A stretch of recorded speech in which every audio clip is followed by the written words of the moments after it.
Guys, just try to increase the volume of your speaker. Yes, yes, sir. We can hear you, but there is lot of disturbance. Is it clear now? Still, actually, this. Guys, check your volumes. Your voice is clear, actually. Okay, fine. So let us start our session for today. Alright, now we are going to see ESXi virtualization. What we are trying to understand here is that how does ESXi virtualizes the CPU, the memory, so on and so forth, and how actually the virtual machines run on our ESXi host. Try to understand that. Okay. Now here, guys, normally in virtualization, virtual machines are sharing the resources basically, and a portion of resources are allocated to the virtual machines which are running on ESXi. Okay, and the hypervisor, your ESXi, it is responsible to allocate that resources to your virtual machines.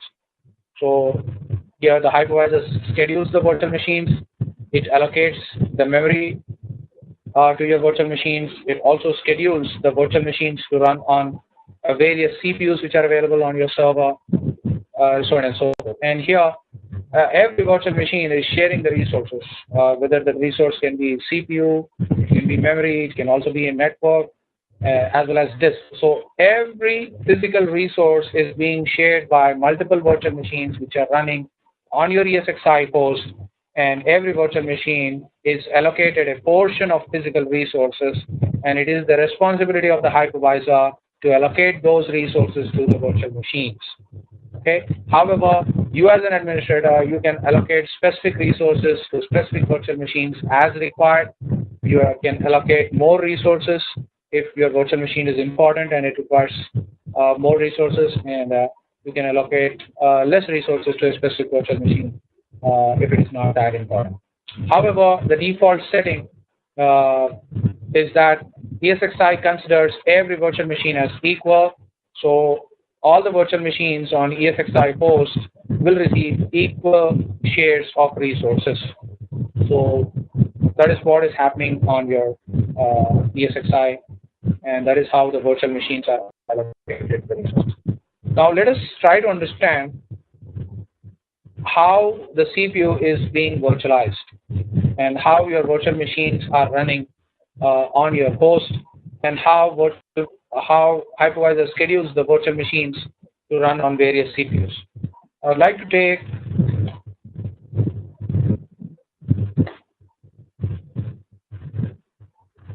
the help of this particular figure to try to make you understand how ESXi virtualizes the CPU and memory.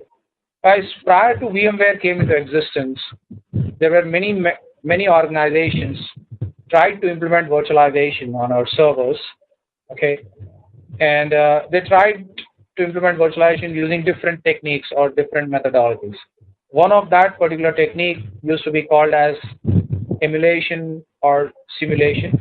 Okay, so what what companies tried to do is that they tried to run virtual machines on servers. Okay, and what is a virtual machine, guys? Functionally equal to a physical machine, and physical machine has physical hardware, virtual machine has virtual hardware.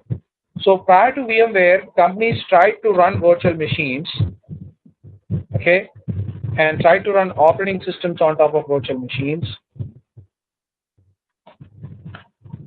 And we know that virtual machine has virtual hardware.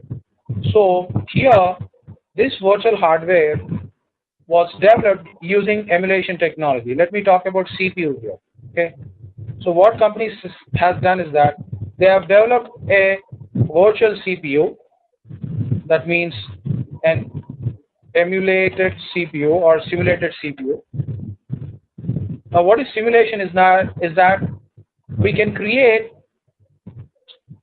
the same kind of a device or a component which is a physical device or a physical component, by using a software code. Basically, companies try to build a CPU totally based on software. So how the CPU used to function is that it used to do the processing similar as your physical processor does. Okay.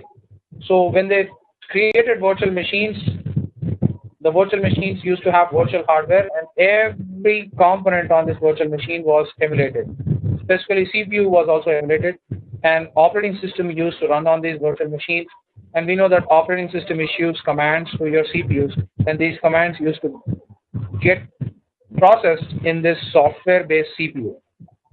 Guys, are you able to understand? And this is how first companies tried to implement virtualization by having emulated CPUs, and they were successful in implementing virtualization. They were able to run multiple virtual machines and multiple operating systems on the same machine. But the problem was the performance of these virtual machines was very, very, very bad. Why? Because the instructions from the operating systems running inside the virtual machines are getting processed in the emulated CPU, which is nothing but the software code. It used to function similar to that of the physical processor. However, the performance would be bad. Why? Because this emulated CPU is nothing but a software code, and it cannot perform the same way as the physical processor performs. Clear, guys? Did you get this logic of emulated CPU for emulation? Can you just Did repeat you your last understand this sentence concept? again? Yes, guys. Here, operating systems were running on emulated CPUs, and these emulated CPUs are nothing but the software code. And this software code used to perform the same task similar to your processor, but this is a software. It cannot perform the same way as your physical processor performs, right? Physical processors can do complex calculations in fraction of seconds. You cannot expect the same type of performance by the software code in an emulated format. So companies implemented virtualization. They were successful in implementing virtualization, where they were able to run multiple virtual machines on the same machine, but the performance of the virtual machines was very, very bad because the operating systems were getting processed on the emulated CPU. You got the point? Clear, guys? Yep. Now, after that came VMware. Now, VMware successfully implemented virtualization on our machines without any performance issues. Now, the virtual machines which are running on our ESXi are performing at a native performance as if you are running your operating system on a physical machine. The performance is good. In the same way, operating systems running in our virtual machines are also having the same kind of performance with no performance issues. So how did ESXi achieve that virtualization? Okay, and this virtualization was successful, powerful, and there was no issues with the performance, and the virtual machines are performing at a native performance as if you are running your operating system on a physical machine. Normally, guys, the problem with our machines is that our machines cannot run multiple operating systems simultaneously.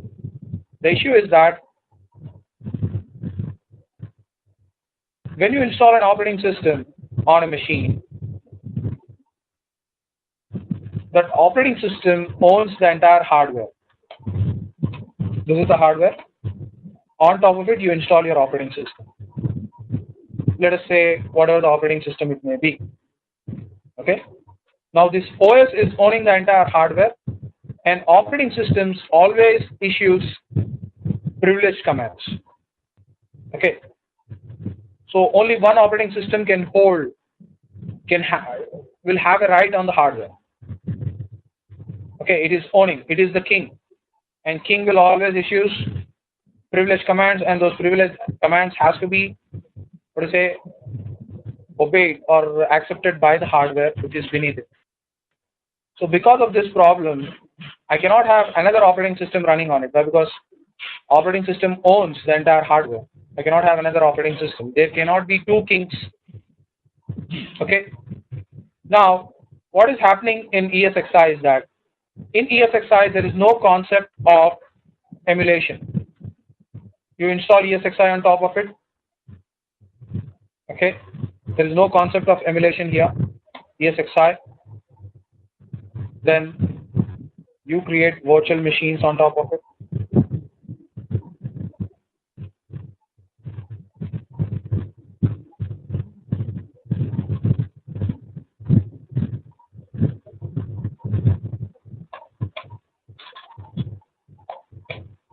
On top of virtual machines, we are installing our operating systems.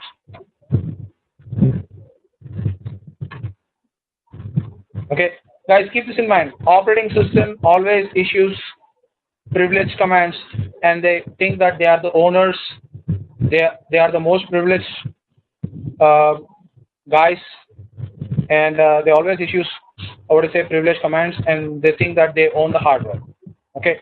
Now here I told you previously we were running our operating systems, and all the processing was processed at the emulated CPU. But here in ESXi, everything is getting processed on the physical processor. Let us say this is my physical processor available, and let us assume that this is a quad core processor, 4 cores. Okay. So here the instructions coming from the operating system are directly getting processed on the physical CPU. But I told you only one operating system holds the command or owns the hardware. Now who is owning the hardware here? OS. Which OS?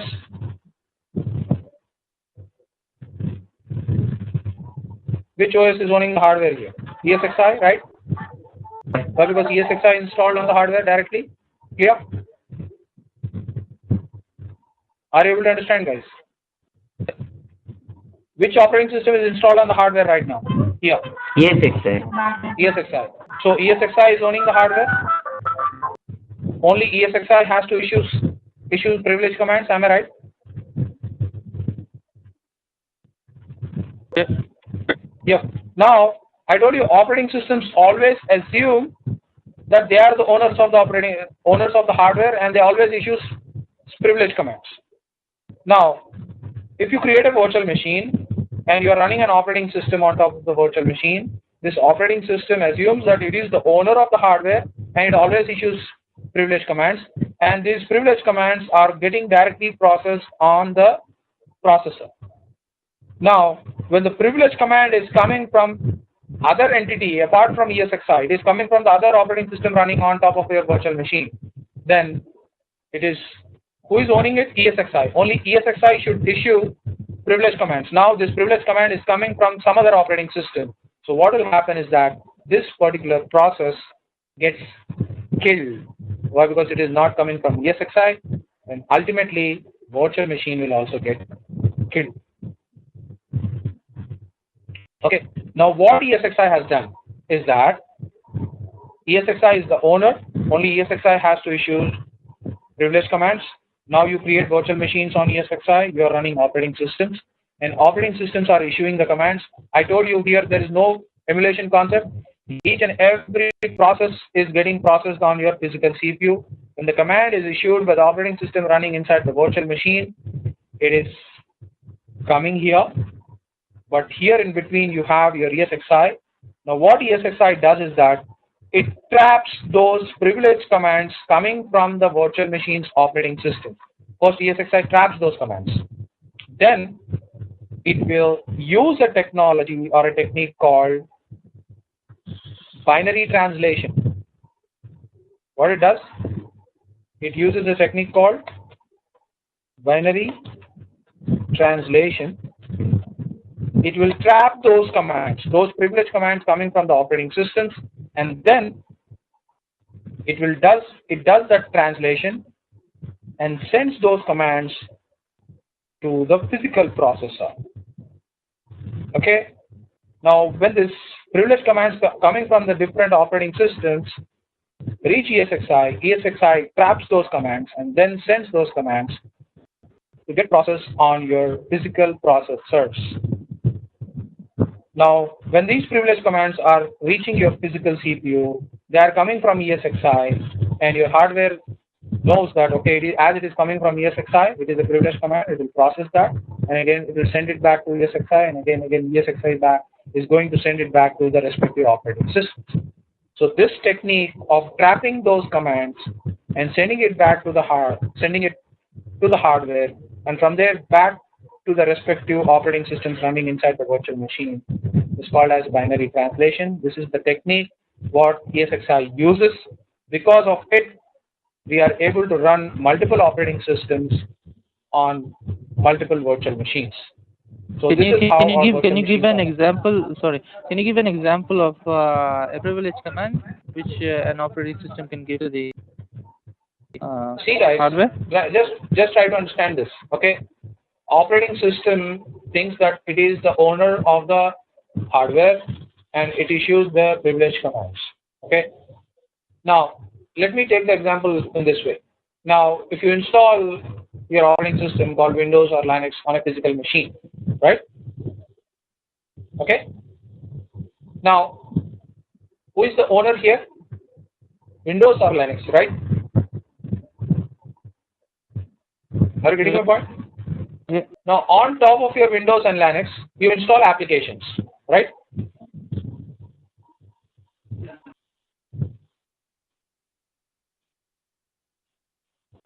Your applications running on Windows or Linux, am I right or Yes. not?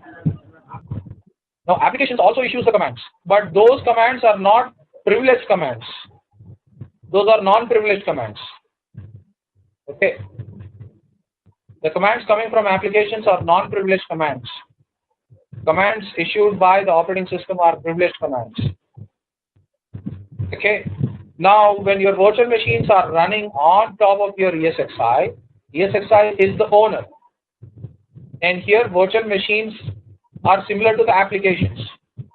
But here, inside your virtual machine, there is an operating system running. And I told you, operating systems always issues what commands? Privileged commands. And there can be only one owner of the hardware, and it can issue privileged commands. So usually the operating systems running inside the virtual machine will issue those privileged commands, and those privileged commands are not coming from ESXi. And if that particular process is if it is reaching to the CPU kills that particular process. Why? Because it is not coming from ESXi. It is coming from some other source, basically. So here what ESXi does is that it traps those commands coming from the operating system, from individual virtual machines. And then it will translate that and send it to the CPU as if that command is coming directly from the ESXi. It gets processed and then it is returned back. Again, ESXi, the hypervisor, again sends those instructions back to the respective operating system. So this technique is called as binary translation. Now this is how what VMware has successfully implemented virtualization. Here every process is getting processed on the physical CPU. There is no concept of emulation. Because of it, my operating systems running inside my virtual machines are able to run at native performance as if they are running on physical servers, and that is how we are able to run multiple operating systems on the same physical machine. Clear? Yeah. This is Satyavan. Yep. I couldn't understand like what you said is like actually if you have an operating system in Linux, okay, for example, Yes. okay, the privilege command is like root used to use a privilege command, non-root use a non-privilege commands, okay. Okay. Okay, whatever it may be, all the commands which will be in the kernel, right? Kernel is nothing Yes. but bundle of software.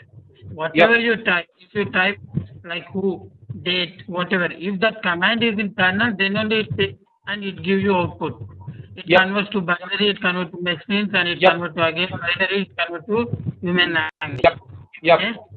Yep. So what is this like? It's a privilege and non-privilege. What are you saying here? Like it should be in kernel. That ESX kernel should be that command. Then only Yes. it take it. That's right. Yes. Yes. Yes. Yes. Okay. Fine. So here. What is the translation? Like it's everywhere the same, right? You say No. No. anything special? See. Try to understand this. Operating systems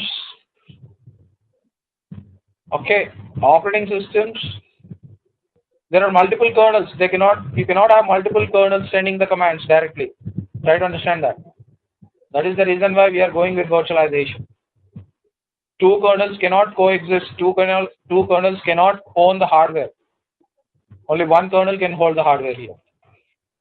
Okay, that's the reason why we are running our multiple operating systems inside the virtual machine on top of our hypervisor.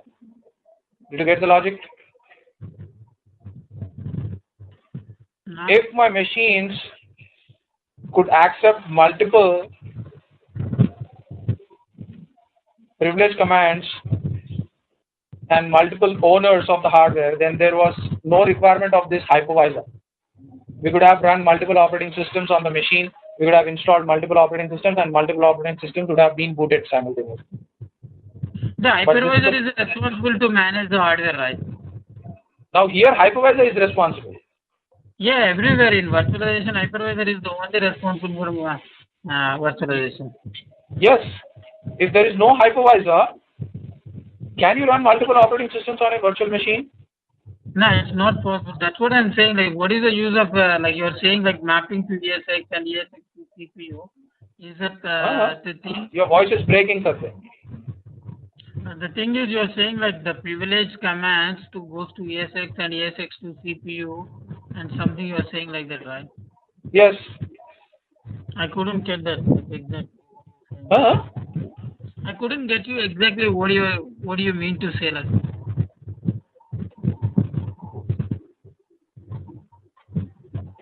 Maybe Mujib, he means why do we have the ESXi in the middle? Because you mentioned previously that the operating system directly try to contact with the CPU, it kills the virtual machine, right? So Yeah. If it comes directly, it will kill. Why? Because this command is not coming from ESXi. Okay, fine. Man. No. Try to understand this. See, try to understand this. If you install an operating system on a machine, okay, that operating system owns the hardware. Okay, and whatever is running on top of your operating system are applications. Did you get my point? Yes, man. Did you get the logic here? Whatever is running on top of your operating system is an application. Okay? Applications issues non-privileged commands. Privileged commands are issued by the operating systems. But here, you are running operating systems on top of your virtual machines. And I told you operating systems always issues privileged commands.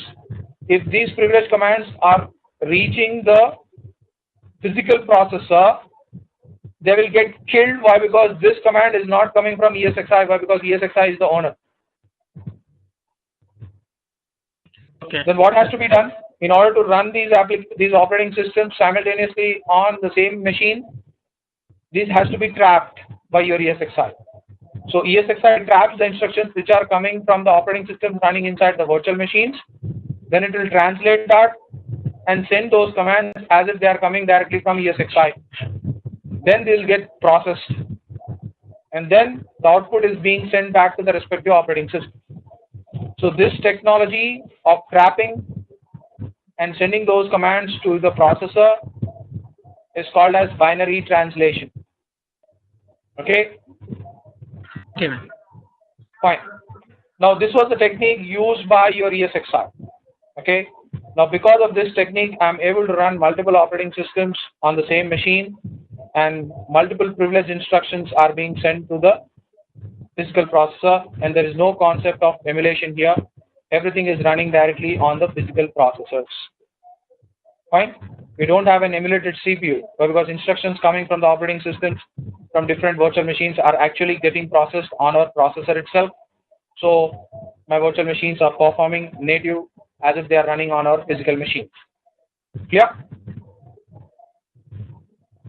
Yeah. Now that is what I've mentioned here. CPU virtualization, it emphasizes on performance, And here the hypervisor runs instructions when needed to make virtual machines operate as if they were running directly on a physical machine. That is what it does. And here then we are running multiple virtual machines on our ESXi. Okay. Now every virtual machine is giving certain instructions, and those instructions has to be scheduled to get processed on our physical processor, and it is the responsibility of the hypervisor to schedule those commands or those processes on our physical processors. So sometimes there might be CPU contention. That means virtual machines are issuing the commands, and these processes are getting processed on our physical CPU, and there is CPU contention, and the processes are in queue. At that particular time, what ESXi does is that ESXi host time slices the physical processors across all virtual machines and provides virtual CPUs to your virtual machines as if every virtual machine is having its own number of virtual CPUs. Now, when there is CPU contention, ESXi host time slices the physical processors into virtual CPUs, and it will present these virtual CPUs to your virtual machines as if every virtual machine is having a specific number of virtual CPUs.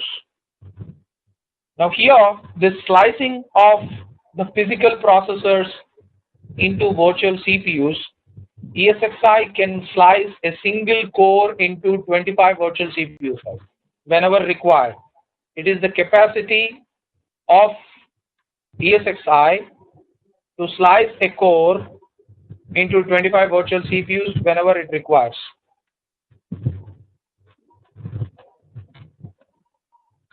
Now here it doesn't mean that if I have quad core processor, that means 4 core into 25 is equal to 100 virtual CPUs. No, it doesn't mean that. It doesn't mean this. Okay, whenever there is CPU contention, there is a queue. There might be a queue where the processes has to get processed on your physical processor. At that particular time, host time slices, okay, and slices the cores into multiple virtual CPUs, and it will present these CPUs to your virtual machines as if each virtual machine is having its own number of virtual CPUs. Now, what exactly is happening here is that it is slicing the time, okay, the cycles. It is basically slicing the cycles of your physical CPU to multiple virtual machines, so that every virtual machine thinks that they have their own processor and the processor is busy, as it happens normally on any physical machine, and slowly the instructions gets processed one after the other. Basically, it is only slicing the cycles, the CPU cycles, and it is distributing the CPU cycles to multiple virtual CPUs, so that the processing happens one after the other, basically. So that is what. If the ESXi has more than one core, how Yeah. does it slice the time? So guys, it schedules the virtual machines instructions on different cores. Okay, that is what it is slicing. Now this slicing is, it is going to slice one core into 25 virtual CPUs. That means 25 cycles basically. Okay, and it is going to allocate these cycles to different virtual machines. Okay, did you get the point? Now Yes. this slicing is done only when there is CPU contention, guys. When there is no CPU contention, not a problem. Well, because there are enough cycles available, so these cycles can be scheduled by your hypervisor to your virtual machines on different cores. Clear with the concept, guys? 25 Yeah. cycles, they execute one after the other. Yeah, why? Because they are in queue. If you give multiple commands to your processor, and your processor is processing command after command, it cannot take all the commands simultaneously. Okay, so there might be commands in queue. So it is slicing the the cycles basically. It is distributing the cycles to different virtual CPUs when there is CPU contention. That is the idea behind it. So there are an ESXi host can handle around 1,000 VMs, right? I mean that's just a value. But No, not 1,000 VMs, 512 virtual machines on a single ESXi host. okay, 512. So what if Yep. they are all database VMs and operations are continuously between? Can ESXi host handle those many number of Okay. IOs? Okay. Hari, here it is the capacity of ESXi to run 512 virtual machines. Okay. But in real time, we do not run 512 virtual machines in production environment. Okay. We don't do that. It is the capacity of a ESXi. It can handle 512 virtual machines. Okay. But we don't run 512 virtual machines on a production server. Fine. There might be certain loads which requires a lot of processing and a lot of input-output operations, a lot of read and write operations, applications like databases, applications like Exchange, and applications like SAP. Okay. So we do not run so many virtual machines on a single host, on a single server. In production environment, usually we go with the ratio like somewhere around 15 to 20 virtual machines on each host. That's it, not more than that. Okay. So, however, it is the capacity of ESXi that it can run 512 virtual machines. It can manage the processing of 512 virtual machines. Okay. Okay. Fine. So that is the meaning here. Let us move forward and try to understand the host memory usage. What is the minimum CPU requirement? Guys, I don't know, when you're speaking, your voice is pretty low. Could you please? Yeah. What is the minimum requirement for one virtual CPU? Your voice is breaking. What is the minimum requirement for? One virtual machine. How many virtual CPUs we require? One. One virtual CPU is absolutely required. Only one virtual CPU is enough? Yeah. That is the minimum requirement. Okay. Okay, if you don't Yeah, have a Uzik, CPU, I have one doubt. Yep. Can we manually change the resource allocation? Yes, you can do that. Oh, okay, thank you. Yes. Yes, you can. You can. That is what has been mentioned here on this slide. You see this? Virtual machines can be allocated with specific resources. Okay. That means, as required, you can allocate more or less resources according to the application which is running on your virtual machine's best operating system. Okay? If that operating system and that application requires more resources, you can allocate more resources according to your requirement. Okay? That is thank you. possible. Now, let us try to understand how ESXi virtualize the host memory usage. Okay? Now, I told you here there is no concept of emulation. Okay, the processing of your virtual machines is actually getting processed on your physical CPUs. In the same way, the memory is also physical memory. Whatever the virtual machines are running, whatever the files associated with those virtual machines are actually on the physical memory. That means the RAM which is available on your ESXi board. Now, how does ESXi utilizes that host memory usage? We'll try to understand that. In order to understand that, we need to understand something related to memory. I'll ask you a question, guys. Normally, our Windows and Linux operating systems will not get installed unless and until you create this partition. What is that partition, guys? Primary partition. Okay. Other than that, System partition? what partition? What is the Secondary, partition? extended. No. This Anyone from Linux will be able to answer it. Anyone from the Linux background? boot. I shall boot something. Boot, that is absolutely essential, but there is another essential partition apart from primary and boot and so on and so forth. In Windows, we call it as virtual memory. In Linux, we call it as swap partition. Yep. What is a Yeah. swap partition or virtual memory? It is nothing but a partition on our hard disk, and it Yeah. When assists there is our, a, yes, it assists our physical RAM bit. Okay. Let us assume that I have a physical RAM which is of 2 GB. Okay. And in Linux, what would be the virtual memory? It is a partition on my hard disk, and that would be approximately 2 times of my physical memory. That would be 4 GB. Right. Now, guys, do you understand swapping basically? How swapping occurs? Normally, our operating systems use swapping whether there is enough memory available or not. They have been designed in such a way, that's the reason why we cannot install the operating system Windows and Linux without a swap partition. Now, let me explain you this, how swap partition functions and how does it swap basically. Now, whenever we load an application or whenever we open an application, all the files associated with that application are loaded to which particular component? They are loaded to memory, am I right? The files associated with their application are loaded to memory? yes, Yes, yes, guys? Yes. So let us say I have opened application number 1. The files associated with those application are loaded to your memory in this way, and they occupy certain space in your memory. Right? Now let us say you have opened the second application.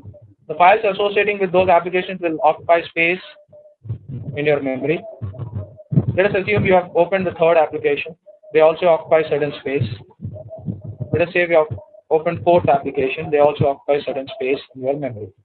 Now your entire memory is filled. And now you are trying to open the fifth application.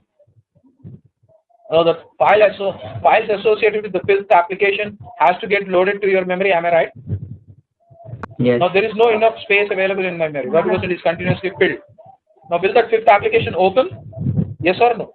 It will open Yes, by it will using get the open. swap. But yep, how it is getting opened? Now what your operating system does is that it will see the files associated with the applications which are not in use at that particular moment, and what it does basically is that it will swap those files from the main memory to the swap location, to the virtual memory. Okay, let us say it has migrated certain files here. Okay, and what will happen? You get an extra room. Now you can load that fifth application. Now your fifth application gets loaded in this way. And there were certain files which were moved to your swap partition, to your temporary, that is your virtual memory. Now suppose that particular application requires those files for processing, then what your operating system is going to do?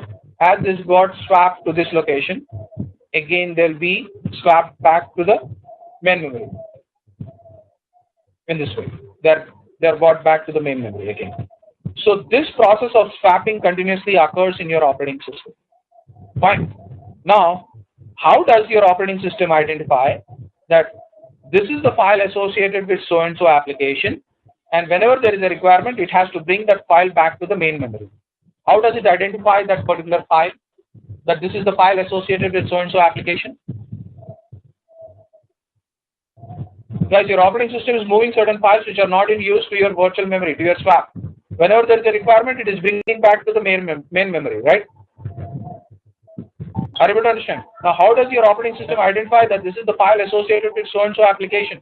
Whenever there is a requirement, if it has been moved to the swap, it has to bring it back to your memory for processing. By How it is address identifying location. that?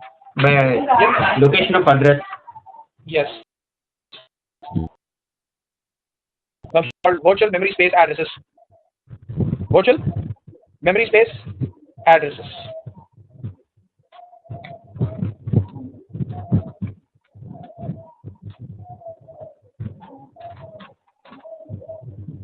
Right? Here. Now we know this normally happens in our each and every operating system. Now here, when it comes to virtualization,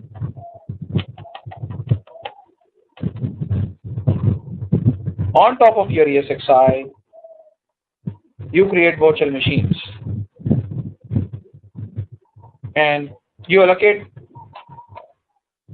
RAM to your virtual machines. Let us say vm1, 2, and I have 3 virtual machines. Okay, and let us assume that I have a 32 GB RAM available on my host. This is my 32 GB RAM.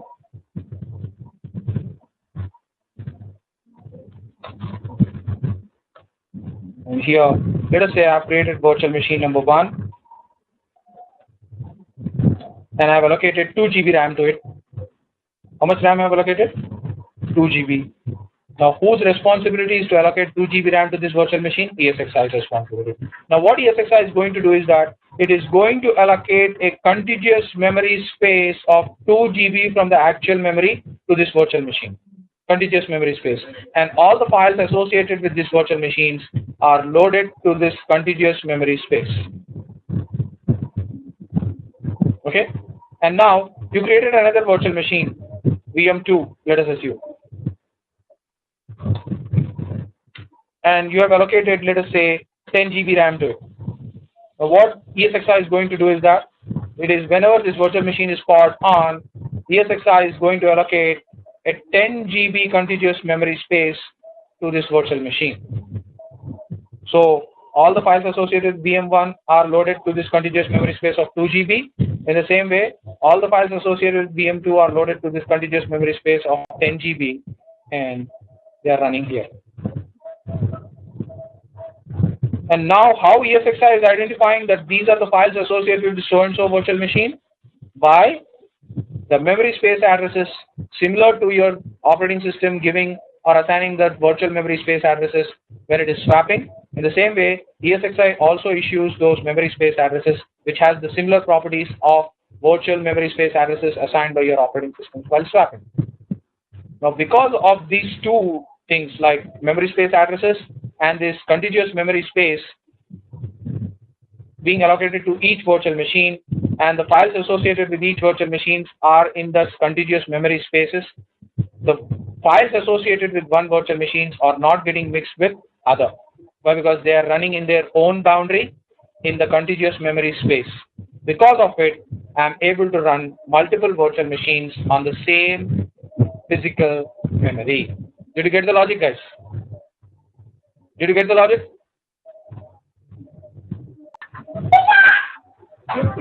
Guys, did you understand the logic here? Yes. Yeah.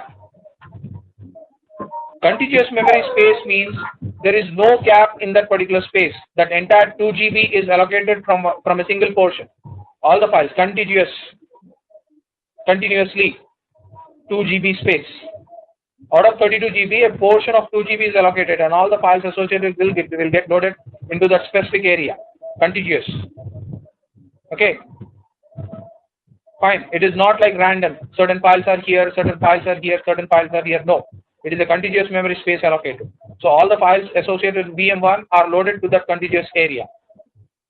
So with the advantage of this, files of one virtual machines are not getting mixed with files of other virtual machines. So the files associated with one virtual machine is protected from getting mixed with the files associated with other virtual machines. Did you get the concept of contiguous? Contiguous means continuously. One particular location, one particular portion inside your physical RAM. Alright? So that is what it has been mentioned here. When a virtual machine gets started, guys, hypervisor creates a contiguous addressable memory space for virtual machine. Now, memory space allocated is configured when the virtual machine is created. So here, I create a virtual machine. I can configure the virtual machine with 2 GB, 8 GB, 10 GB, 16 GB, whatever the amount of RAM I want to configure. So that is configured when the virtual machine is created, and it has the same properties as that of virtual address spaces which are assigned by your operating systems to the files associated with the application, and it is used for swapping. So this allows the hypervisor to protect the memory of each virtual machine from being accessed by others. So this is how your ESXi virtualizes the host memory usage. This is how I'm able to run multiple virtual machines on the same memory. Clear with the point? Clear with the concept, guys? Yeah, here I have one doubt. Actually, Yeah. can you show me that in a slide? Yes. Yes. Suppose if I want to assign 22 GB RAM to virtual machine 1, then what will happen? Continuously, it will allocate 22 GB RAM to this virtual machine. Yeah, but 10 GB is allocated in between 10 GB is there. This this will be moved to side. This VM virtual machine to Yeah, it manages actually that. already It we manages allocated that. some. Okay. It manages that. Okay, fine. And there is something called what is a memory management. There are different memory management techniques as well. Okay, we have discussed that in our resource management class. Not to worry. Actually, Fine. during that time, any actually during that time, that management time, is there Yes. any downtime for No, virtual no, machine too? no, no, no, no. There is Okay. no downtime. Fine. There is no Okay. downtime there. Mujib, There is no what downtime. happens? Yep. What happens if the requirement of the virtual machine is more than what is actually what the ESXi can actually allocate to the virtual machine? So if the requirement is more than 32 GB, what happens then? See guys, if I have on the physical server only 32 GB RAM, I cannot allocate more than 32 GB RAM to my virtual machine. I cannot do that. So what happens in that situation? The virtual machine cannot get powered on if you allocate more than that. I understand. You can't actually you can't See, power on if that. you have only 32 GB RAM available on the host, how can you allocate 80 GB RAM to the virtual machine? The thing is, Mujab, this is Satya. The thing is, like, Yep. I have a 10 server. Okay, I have allocated 40 GB RAM, but I am not using simultaneously all the servers. I'm using the 5 servers in weekdays and the 5 No. servers at like a weekend, like back to 5 Now servers. try to understand this is that you cannot allocate more RAM to your virtual machine which is not installed on your host. I Okay, thank you. mean, we can allocate RAM from SAN storage too, right? No. There is no concept of RAM from the SAM. Okay. VM RAM, we cannot allocate. No. Okay. There is no concept of RAM from SAN. SAN is only a storage. And we cannot allocate RAM from there. Okay. So just try to understand this. However, it may be in this way. If I have 32 GB RAM available on my host, if I create virtual machines with 4 GB RAM, how many virtual machines can I create? 8.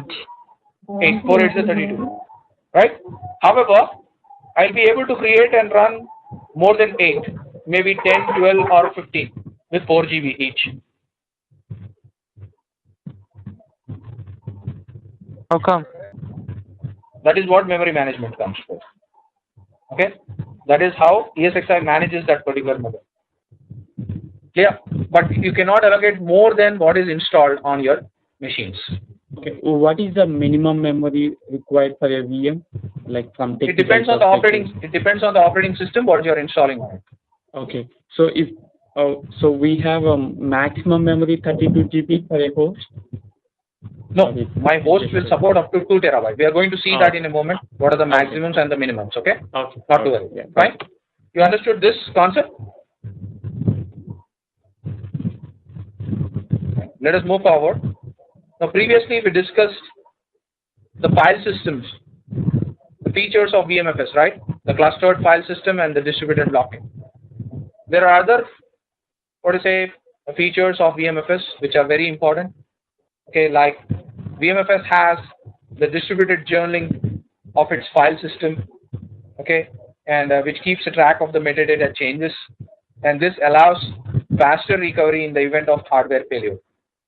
Okay, so this feature of distributed journaling, it is a very powerful feature, and not all file systems available in our IT industry has this journaling feature. Only Linux has this, ext2, ext3, whereas Windows NTFS doesn't have this. So the advantage of journaling is that it will keep a track of the metadata changes which are being occurred on your file system, and because of that, it allows you to recover faster in the event of hardware failures.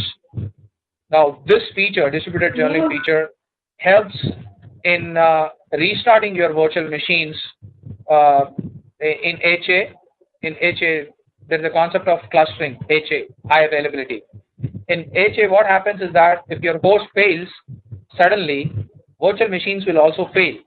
But these virtual machines will be able to restart automatically on some other ESXi host within 3 minutes. So this feature of automated restart of virtual machines is possible because of this distributed journaling feature, but because it allows faster recovery in the event of hardware failures. Okay. Now, I told you the other day when we were discussing VMFS features like clustered file system and distributed locking, I told you that vMotion is possible because of clustered file system, or because the data is already shared. And I told you it is the foundation for vMotion. So here VMFS is foundation for all the advanced features like vMotion, storage vMotion, automated restart of virtual machines in high availability HA cluster, and fault tolerance. And I also told you if I want to give if I want to give credit to one particular component, why VMware vSphere is powerful, I told you it is because of its file system VMFS, because it has great features. So features like clustered file system, distributed locking, distributed journaling feature, and guys, it also has other features like VMFS data store can dynamically expand with no downtime. What is the meaning of it? Let me try to explain that. Now let us say that I'm storing my virtual machines on my SAN. What are virtual machines, guys, from the perspective of ESXi? Nothing but set of files stored in a folder, right? And that folder is stored on a hard disk which is formatted with VMFS. It can be a shared hard disk or it can be a local hard disk. Now let us say there is VM1 and VM2 folder stored, VM1 virtual machine and VM2 virtual machine stored on my SAN LUN, and let us say the capacity of my LUN is 100 GB. How much? 100 GB. Now this 100 GB entire space is filled. Let us say it has reached a position of 98 GB, only 2 GB free space is available. And now you are running out of space.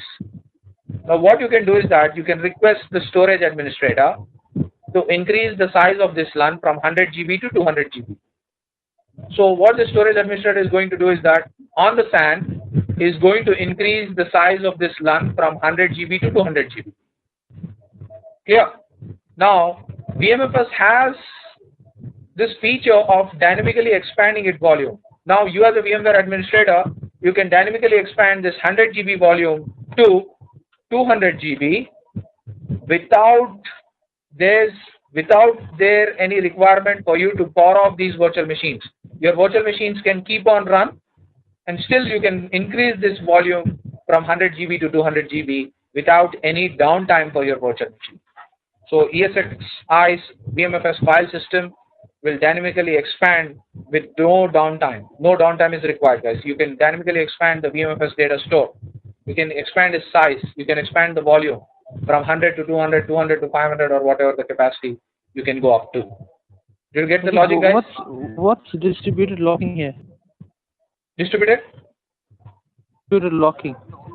We discussed distributed locking, right? The other day. Distributed locking is that VMFS has this feature called clustered file system. What is the meaning of it? Whatever the data which is stored on VMFS is shared by default.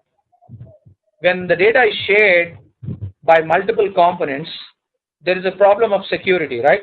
There might be conflict with the data. If simultaneously that particular data is being accessed by multiple components. So simultaneously, if both the components are trying to make certain changes on it, there will be conflict with the data. So what distributed locking is going to do is that if the data is being accessed by one of the component, it gets locked with it. The other component will not be able to access it. So that is what distributed locking is. It locks that particular data. Okay? Yeah. Fine. Now here, it is the feature of VMFS that it provides the interface to storage resources so that you can access the data stores on which your virtual machine resides. So who is providing the interface to the storage resources? Storage resources like SAN, NAS, VMFS. Because of this, you are able to access the data stores and you can store virtual machines on it. And this is also the feature of virtual machine, that it is storing all the files associated with the virtual machine into a single directory, that is the folder of the virtual machine. So here VMFS stores all the files that make up a VM in a single directory. It is also the feature of VMFS that it is grouping all the files which make up your virtual machine into a single directory, into a single folder, and that folder is getting stored on VMFS. Clear? So these are all features of VMFS. Because of this, your vSphere is that powerful. Clear? Let me move forward. Now here, VMFS data store uses a similar file structure to that of Unix and Linux. Guys, what is the file structure of Unix and Linux and what it is normally termed as? How it is represented as? Anyone understands Unix and Linux structure, file structure? Inverted tree. Yes, it is called as inverted tree structure. Guys, if you see a tree, root is at the bottom and branches are on the top. But the file structure of Unix and Linux is inverted tree. If you invert the tree, root will become on the top and the branches at the bottom. So VMFS data store also uses similar file structure that of Unix and Linux. With this, each data store is mounted to a folder. Now here, if you see this, root on the top, VMFS, this is a folder. Then volumes, this is also a folder. And volumes can be local volumes, volume can be SAN volumes. It is also a folder.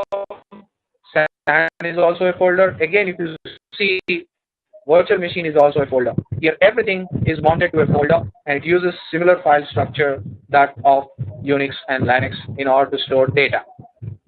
Clear? So this was about the virtualization, how ESXi virtualizes CPU, memory, and VMFS, so on and so forth. Now let us see the minimum requirements for the installation of ESX and ESXi, and then we'll see the installation of ESX. Guys, every operating system have certain editions. If you see Windows is released in different editions like standard,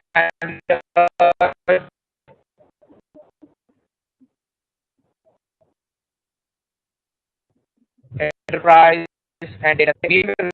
Editions. There are totally 6 editions, guys, but I've listed only 4 here. The first edition is free version of VMware vSphere Hypervisor. It doesn't require any license. It is a free hypervisor. You can download it and use it to see the power of virtualization. However, this free version doesn't have all advanced features.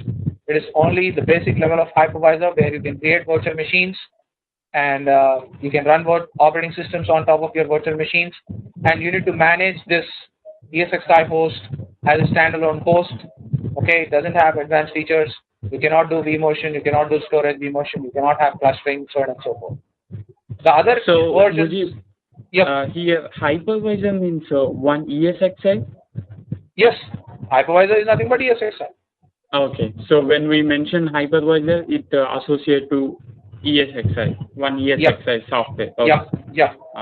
Thank you. Okay, fine. Now, other 2 editions which I have not listed here, or 2 versions which I have not listed here, are for very small to small organizations.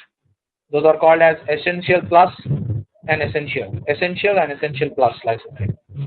Very small to small organizations use it. It has limited features, okay, and you can use those as well. However, the editions which are used in enterprise, whether medium-sized companies or large organizations, use these editions, like VMware vSphere Standard Edition, Enterprise Edition, and Enterprise Plus Edition. However, if you want to utilize all the advanced features of VMware vSphere, that is possible only if you go with Enterprise Plus licensing. Below that or before that, you have Enterprise licensing, and the most advanced is the Enterprise Plus license. Now let me talk about license here, how VMware is going to charge. Guys, the license would be based on per CPU. Per CPU. What is the meaning of it? If you have a server and on the motherboard, suppose you have 1 CPU available, then you need to purchase 1 license. Suppose the server has a motherboard which has 2 CPU sockets, then you need to have 2 CPU licenses. That means 2 vSphere licenses. It is per CPU, guys. there is no cap on the number of cores. That processor may be a dual core processor. The cost what you are paying to VMware is the same. That processor may be a quad core, 8 core, or 16 core. No cap on cores. Okay, what you are paying here is per CPU. That means per socket. Did you get my point, guys? The license is per CPU. Suppose the server has a motherboard which has 2 CPUs, then you need to purchase 2 licenses of vSphere. Clear with the licensing, guys? Any doubts with licensing?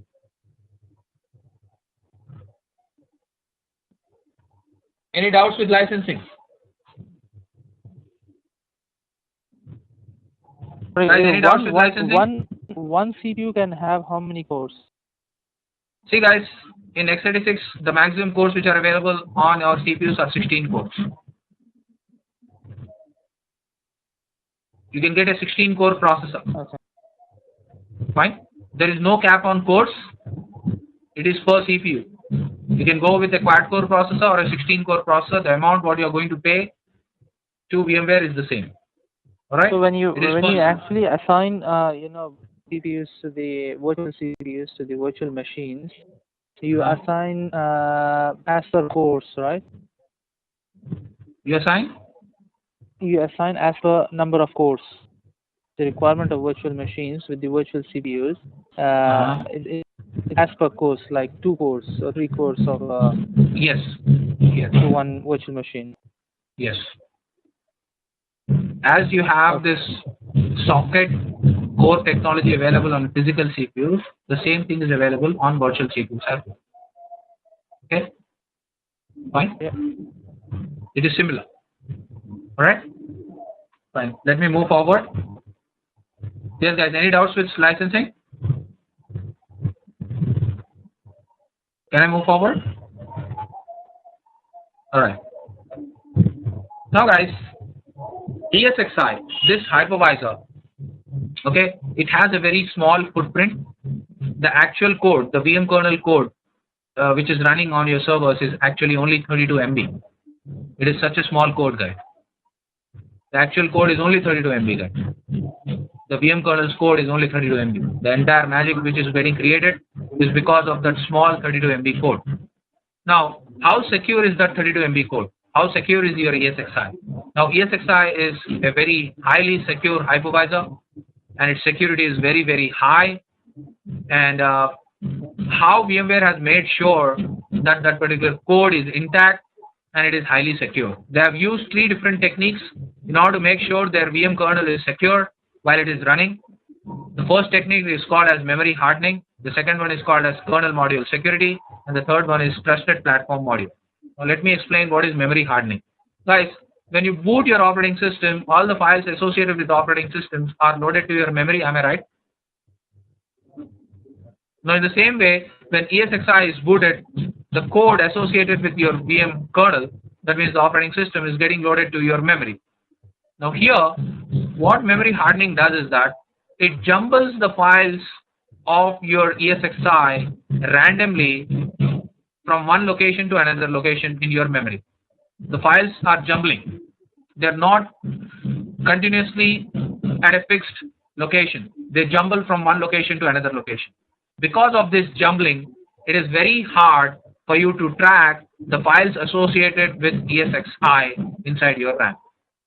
So this is how VMware has made sure that their VM kernel is secure and it is intact, and there can't be any security breach by using this technique called memory hardening. The second technique used here is kernel module security. Here, VMware has made sure that only digitally signed device drivers are integrated with ESXi. Only digitally signed device drivers. No other device drivers can get installed on your ESXi. Why they have made sure that only digitally signed device drivers are integrated with ESXi? Why? Because I can attack the kernel of any operating system by having a malicious code inside my device drivers.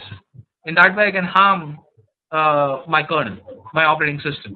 So VMware has made sure that only digitally signed device drivers are integrated with ESXi. No malicious code can enter your ESXi. So this is the second technology, second method what they have adapted to make sure that their ESXi is secure and intact. And the third one, trusted platform module. Now this particular component, uh, while ESXi is booting, it is going to check the booting pattern, the booting passion, okay, and it also going to check the device drivers which are getting loaded are digitally signed and authenticated, okay. So by using these three techniques, VMware has made sure that their ESXi is highly secure. Clear, guys? These are the three techniques used. What do you mean by digitally signed, man? Satya, yes. Regarding the digitally signed certificate, digitally signed device drivers you're talking about? Yep. Now, guys, we know that device drivers are operating system specific. Agreed? Yes. Yes.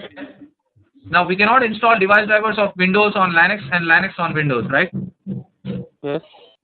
So that means the code has to be written keeping in mind of the operating system on which it is getting installed.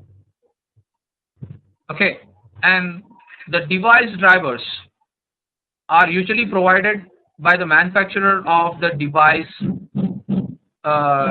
manufacturer, right? Suppose someone has developed a device, they also provide a device driver for the respective operating system. Am I right?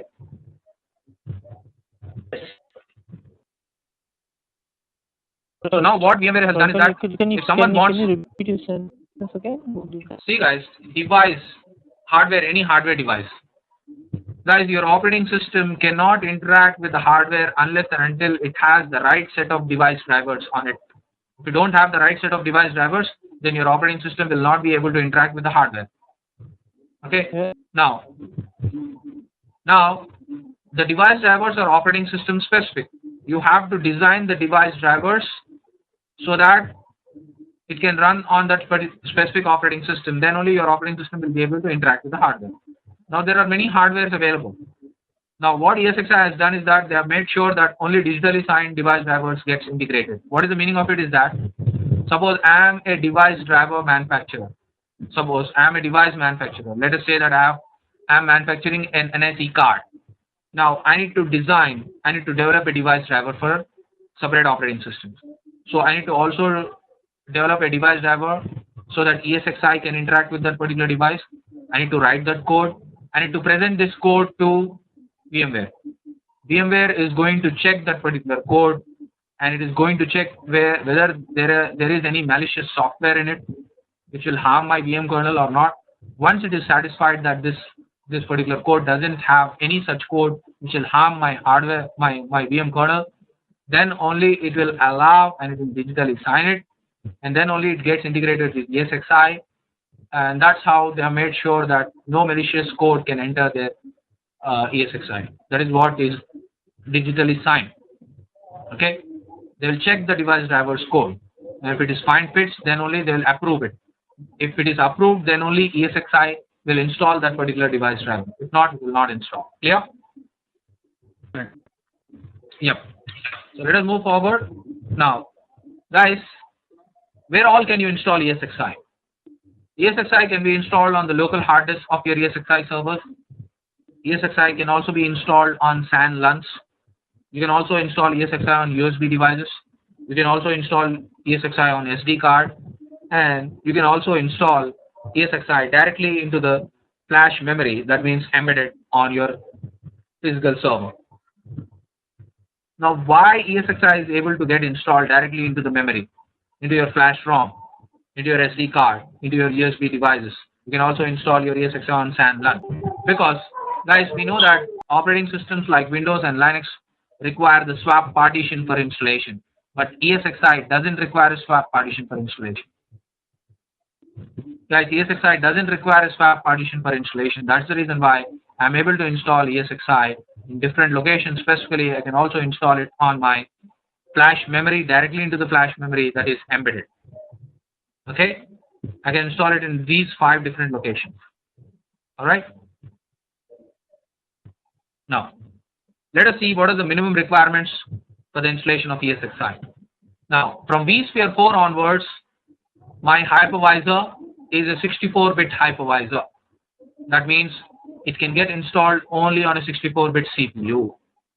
Prior to vSphere 4.0, my hypervisor was a 32-bit hypervisor, but from vSphere 4 onwards, it is a 64-bit hypervisor.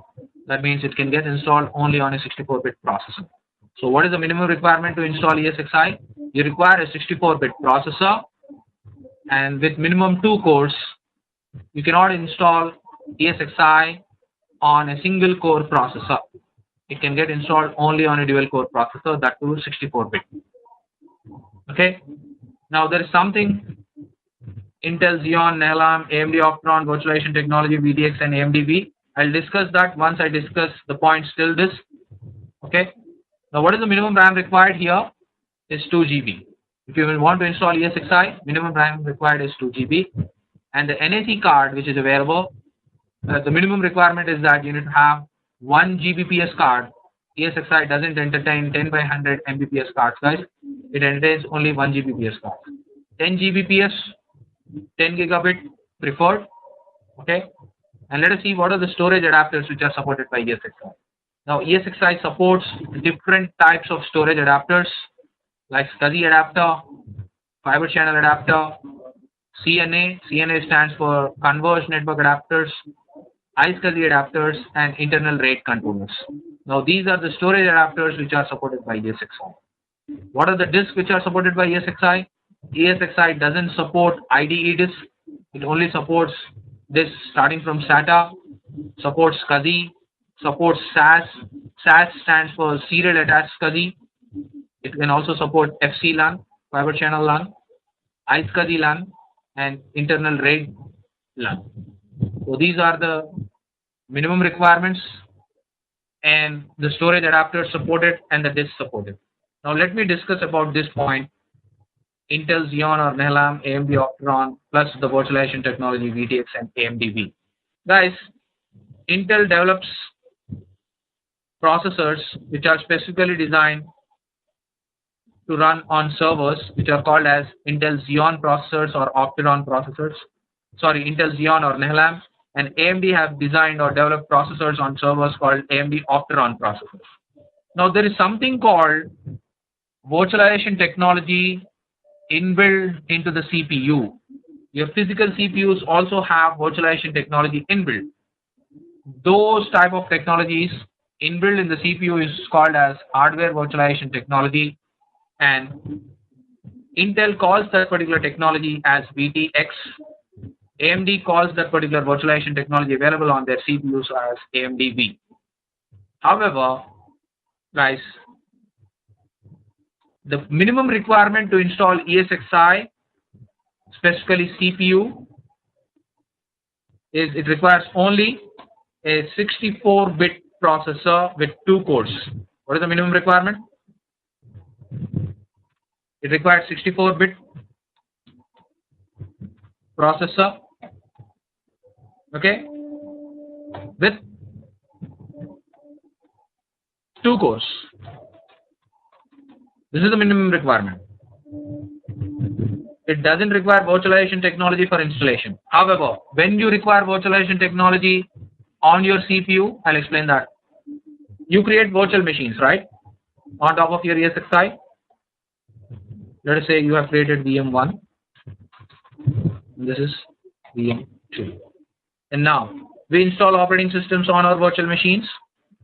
And guys, we know that operating systems, we have 32-bit operating systems, we have 64-bit operating systems.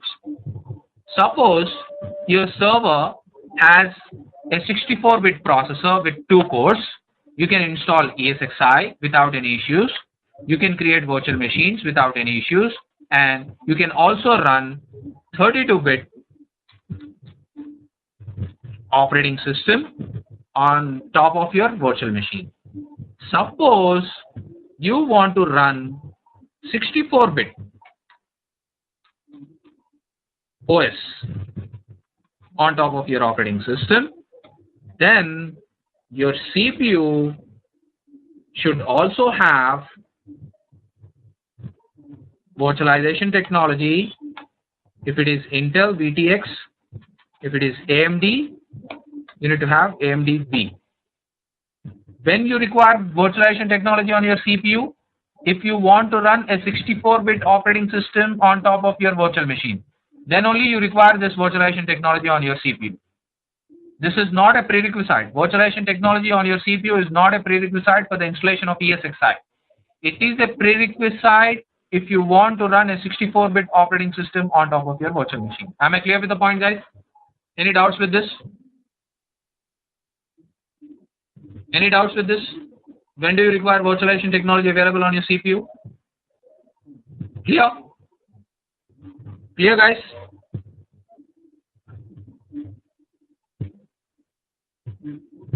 Did you get this point, guys? So you're saying Yeah. we need the VDX AMDV only when you're using a 64-bit processor? No, 64-bit operating system on top of your virtual machine. Okay. See, guys, for the installation of ESXi, the minimum requirement is that your CPU should be 64-bit. Why? Because your ESXi is a 64-bit hypervisor. Clear? Yeah. This point is clear? And that too, you require 2 cores, minimum 2 cores. Alright. Now, you create virtual machines, you install operating systems like Windows and Linux on your virtual machine, and those operating systems can be 32-bit operating systems or 64-bit operating systems. If you want to run a 64-bit operating system on top of your virtual machine, then the physical CPU should have virtualization technology inbuilt. Then only you can run 64-bit operating system inside your virtual machine. If not, you can run only 32-bit operating system. Clear? Okay. Clear with the point?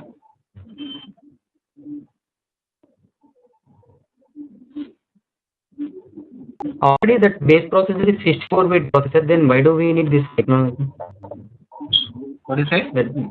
That base processor, 64-bit, already we are using 64-bit processor with 2 Yes. cores. Yes. Then what is the need of this VTX, this virtualization technology processor?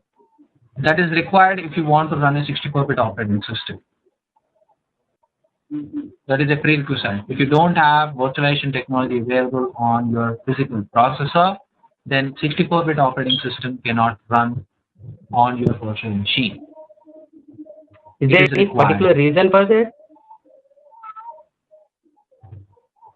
Particular reason is because, guys, here, if you have virtualization technology, then the operating system running inside the virtual machine, which is a 64-bit, can run on that particular processor.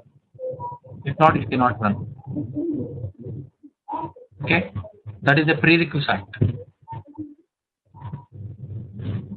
That is a prerequisite if you want to run a 64-bit operating system inside your virtual machine. If you don't have virtualization technology, you cannot run. Again, here it is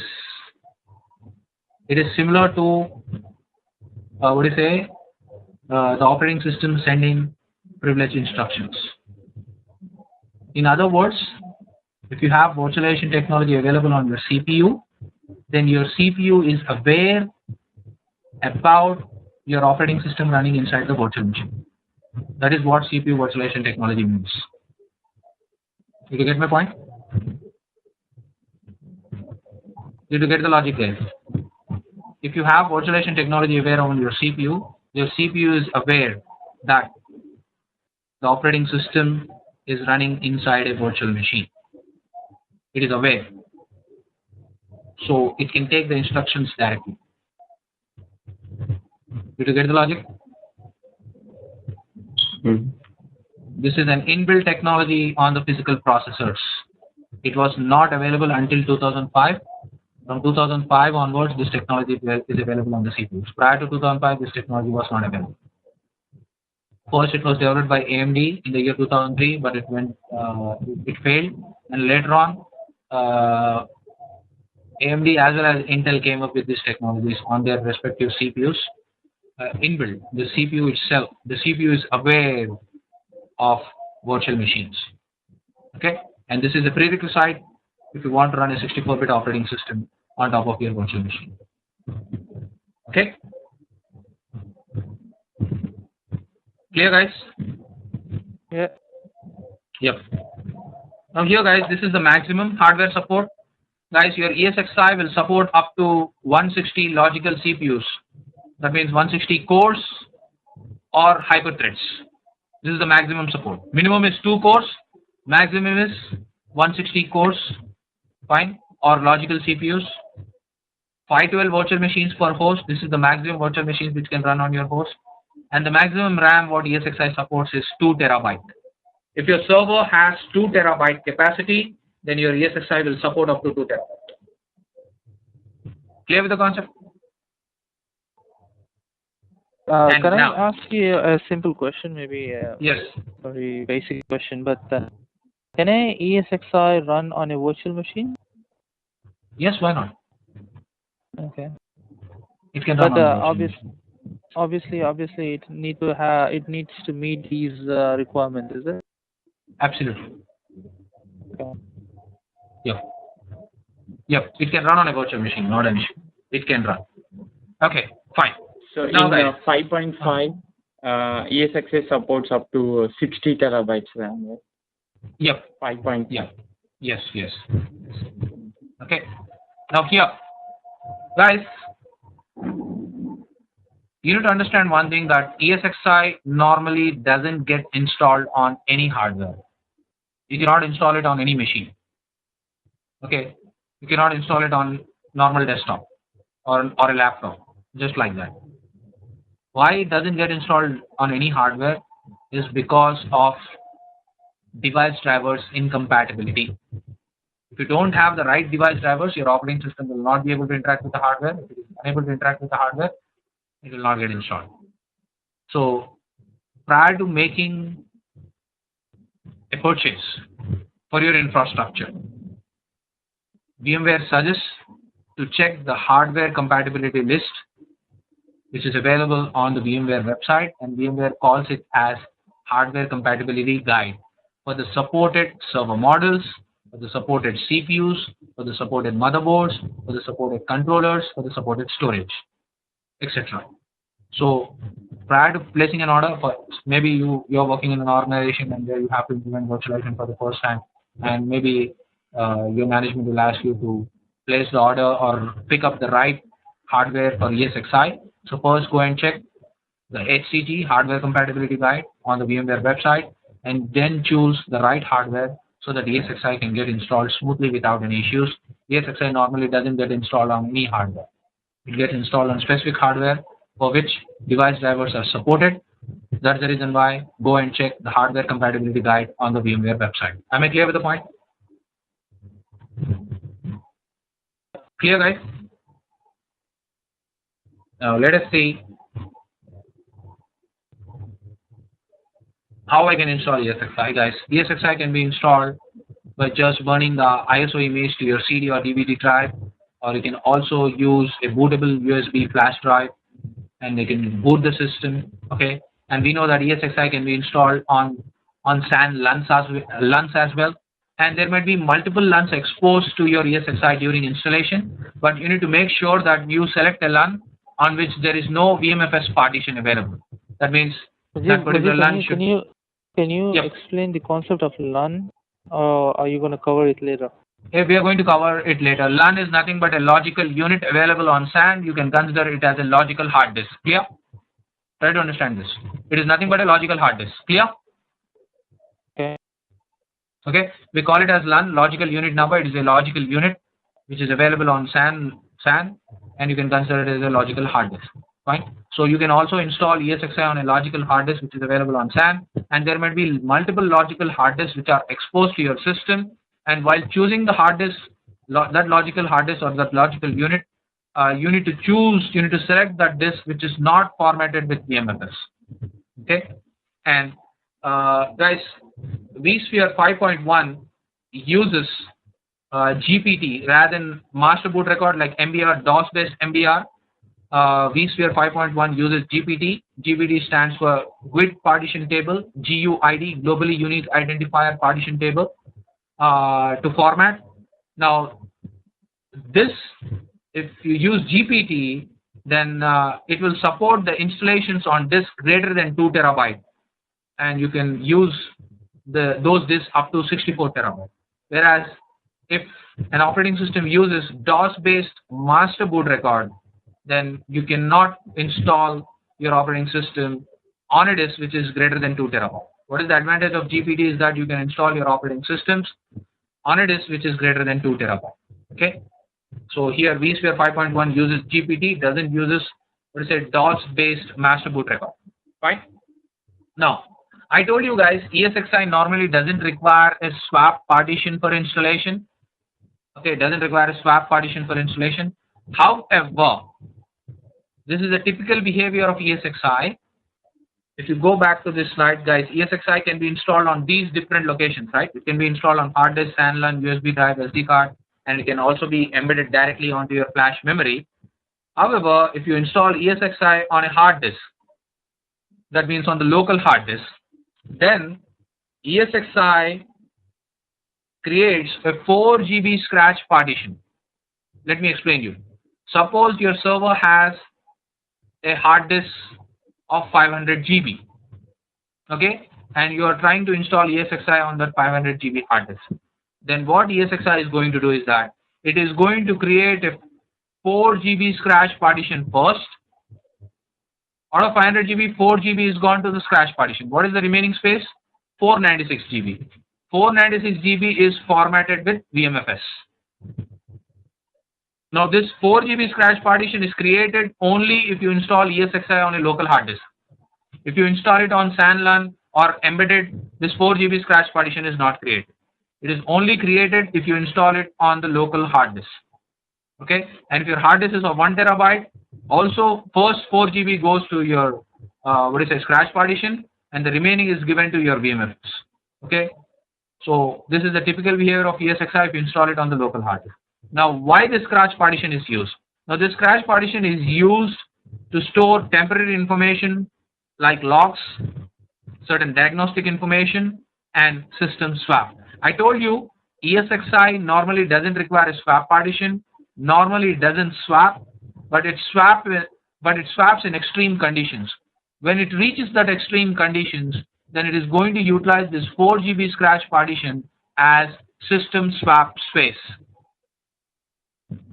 Alright guys, normally ESXi doesn't swap, but it swaps in extreme conditions. When it reaches that extreme conditions, it is going to utilize this 4 GB swap partition as system swap space. Clear? So what is meant by extreme condition here? Extreme like conditions 1 or 2 means examples. Extreme conditions in the sense, guys, why do we use swap? Basically to assist our physical memory, right? Yes. Yes. Now, when ESXi is unable to manage the memory, when it is running out of memory, physical memory, then it swaps. That is the extreme condition. Normally it doesn't swap, but it will swap in extreme conditions. Clear? Okay. Is 5.1 version creates automatic scratch partition, or do we need to externally? No, you need not locate create this it. It creates it automatically, guys. It creates that 4 GB scratch partition automatically. So by default, Okay. it uses local memory, By default, it uses that 4 GB first 4 GB space to create the scratch partition, and the remaining space it formats that with VMFS. Okay. Actually, we located the scratch partition to our SAN NAS storage in our environment. Yes. Now, guys, if you haven't installed your ESXi on the local hard disk, suppose your ESXi is on embedded, that means it is on flash memory. So there is no scratch partition for it, but you can configure the scratch partition later. You can configure it on a SAN LAN. Okay? That possibility is there. We can configure the scratch partition later as well. Yeah? Yeah, maybe that's the reason actually. Yes. We configured on SAN storage from boot LANs. Yes. That's why it didn't create any scratch. We externally configured that. Yep. If it is installed in some other location other than hard disk, then scratch partition is not created. But we have the option to create the scratch partition later. Okay. Maybe on a SAN LAN or some other location. Fine? On a remote location. Okay, got it. Thank you. Yes. Now here, we'll try to understand vSphere client and we'll see the installation of ESXi. Okay. Now, guys, what is vSphere client? We know that this is the remote management tool. This is the client we use to get connected to an ESXi host or to vCenter server to manage your vSphere infrastructure. And this is a graphical user interface. Okay, it's a GUI based interface. It's a GUI client, and you can use this client to get connected to an ESXi host or vCenter server to manage your vSphere infrastructure. And we know that vSphere client is an application programming interface API. This has been developed using .NET framework. Because it has been developed using .NET framework, it can get installed only on a Windows-based machine. Now, from where can you install? From where can you get this application vSphere client? You can either download it directly from the internet, from the VMware website, or it is also available on the vCenter server installation media. If you have vCenter server installation media, this application is available on it. You can use that application and install it back on your local machine. Clear with the concept, guys? Now, let us start the practical. Let us see the installation of ESXi. Guys, if you install ESXi on the physical machine or you install ESXi on the virtual machine, the installation is absolutely the same. There is no difference in the installation. Clear? Now, let me show you the installation by installing ESXi on my virtual machine. Before that, I would like to inform you how you are going to continue with your practicals. Guys, in my lab, in my infrastructure, I have 2 blade servers of HP, ESXi 1 and ESXi 2.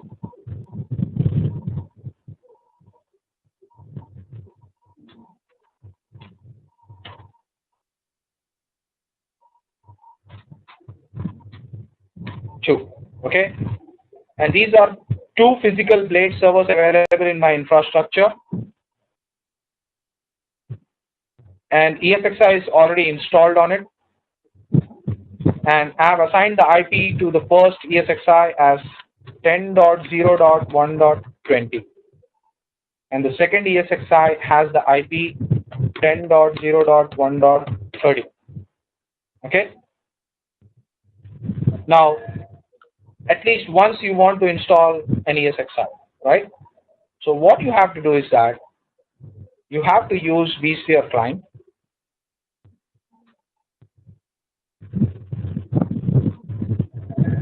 Use vSphere client.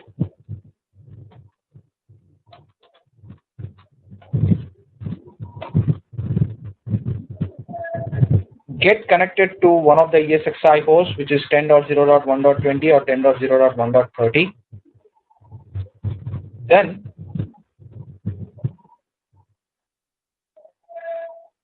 create a virtual machine on it. Just now someone asked me a question that can I run ESXi on top of inside my virtual machine? Yes. So create a virtual machine here. On top of it, you install your ESXi.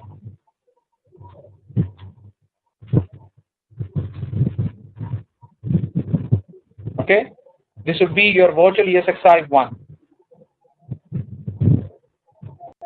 You create another virtual machine, and on top of it, you install ESXi, and this would be your ESXi 2.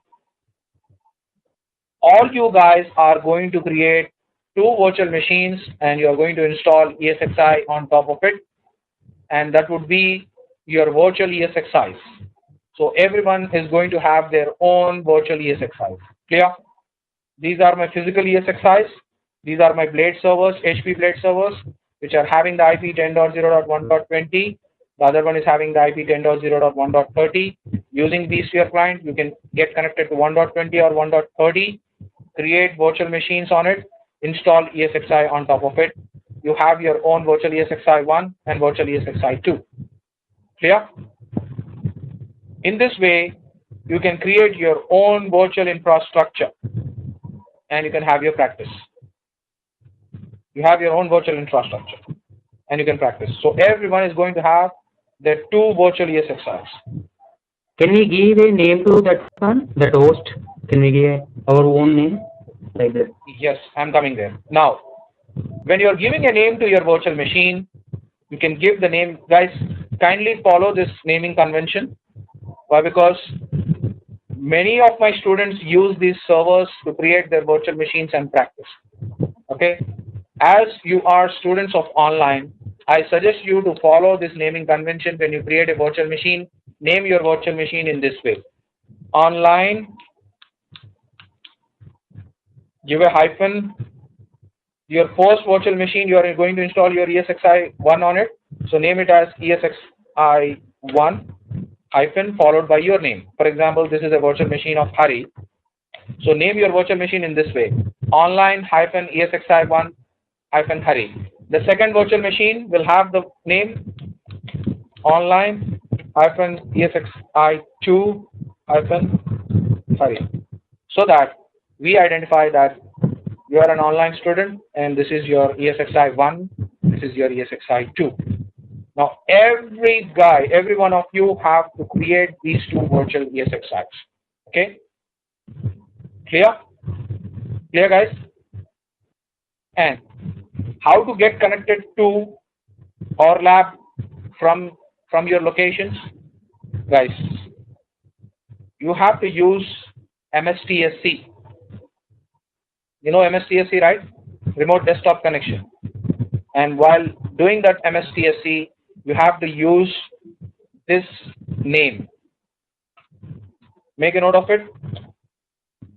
Zuma.dyntns.tv colon the port number of the machine where you are going to do MSTSC. That port number is 3390. From 3390 till, if someone is using 3390, the other one has to use the same domain name colon, and your port number would change from 3390 to 3391, 92, 93, 94, 95, 97. Okay? How many? There might be 7 or 8 guys. Okay? So you can use this port number. So suppose someone is using 3390, the other one has to use the port number 3391. So from 90 till 97 ports. Okay? And what would be the username for that particular machine where you are doing RDP, remote desktop? The username is online1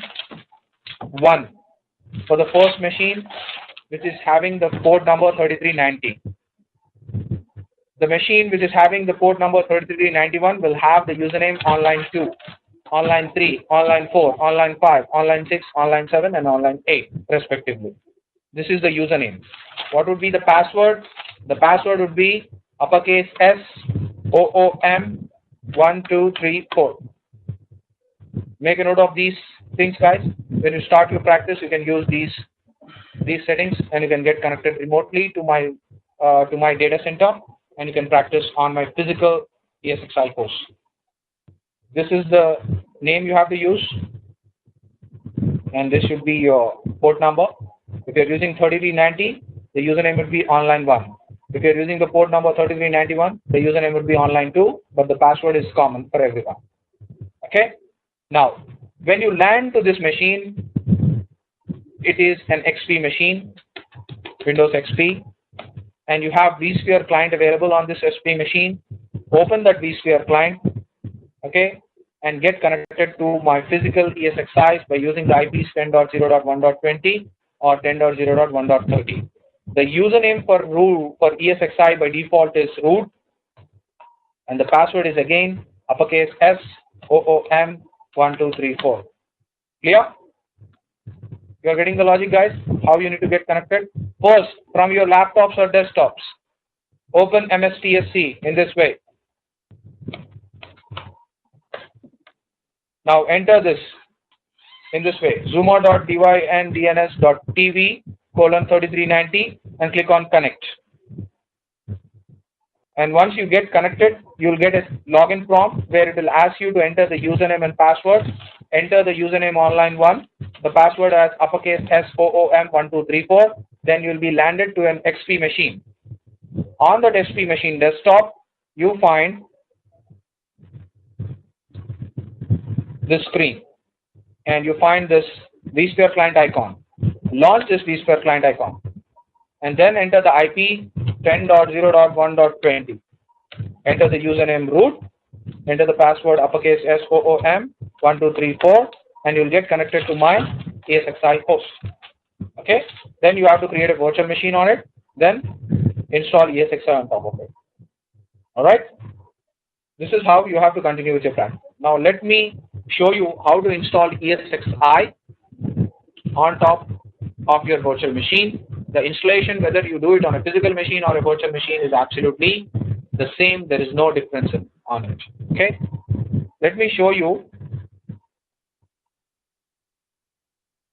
Yeah, I'm using workstation to show you the installation. Why? Because my servers are not at powered on. There is a power cut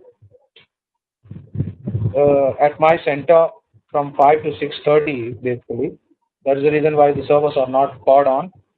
If they were powered on, I would have shown you connecting directly and the installation directly on the ESXi host. Okay. When can we connect your machines? The timing has to be adjusted, guys. You need to speak to Srinivas G regarding this. Okay. Once the class is done, from 6:30 onwards, the servers would be on, right? Because I get the power by 6:30, and I will power on the servers. From 6:30 onwards, you'll have access. Okay. Up to 9.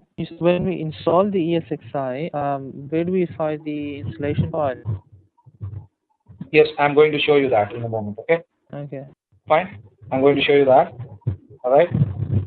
Let me first. Sorry, one more question. Do you have any idea how we can connect your machine to an iPhone? Is there any possibility of doing that? iPhone? Yeah. On the iPhone, if you have this MSTSC remote desktop connection available, then you'll be able to connect to it. Maybe there's an app for that, is it?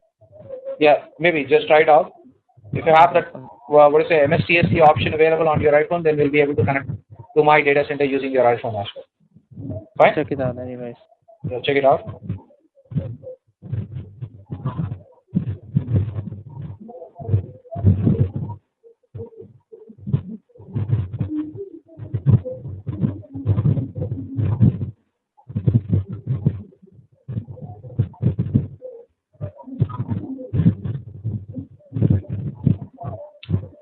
Yes, there is a app, IR desktop.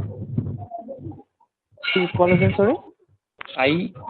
IR desktop. Like I as in India, desktop. R as in Romeo, desktop. Yeah. It's a free. IR, Yes. right? Yes. IR desktop. Yeah, thank you.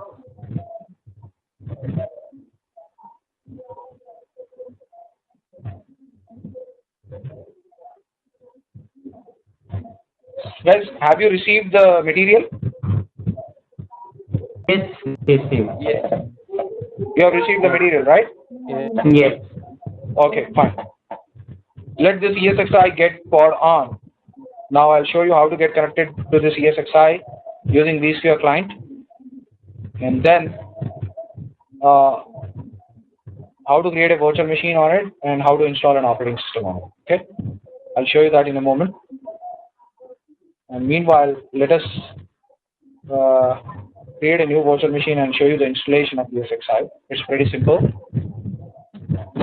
So Mujib, what is the best process if we want to install ESXi or practice on our own laptops? On your own laptop? Yep, you can have workstation. Workstation. As you have this VMware workstation available on my laptop. I'm doing this installation on my laptop, guys. Okay. Mm-hmm. Okay, I'm showing you this installation and how to get connected to this ESXi. I was using my laptop, but because my servers are not at pod on there. If they were pod on, I would have connected directly and I would have shown you there. Okay. Okay. So we can use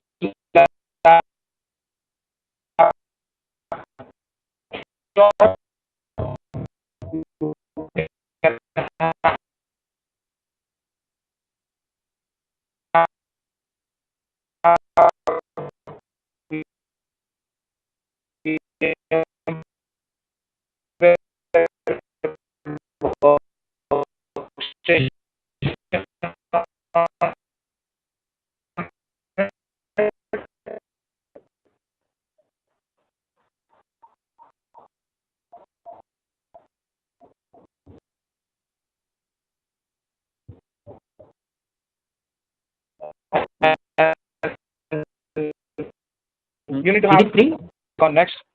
Okay, click on next. Now here, this is how you can give the ISP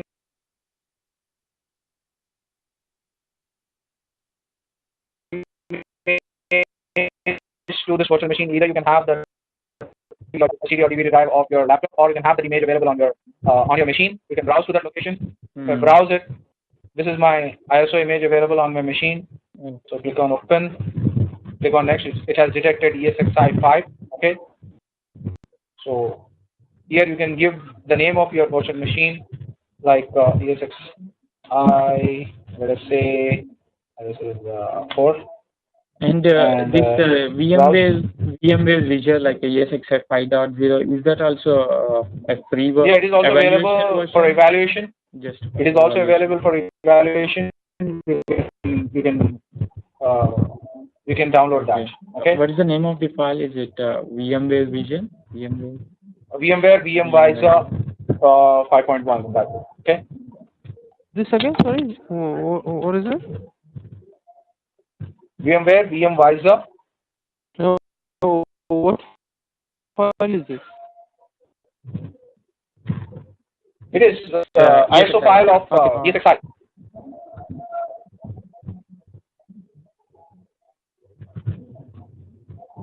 Guys, ESXi requires 2 cores minimum.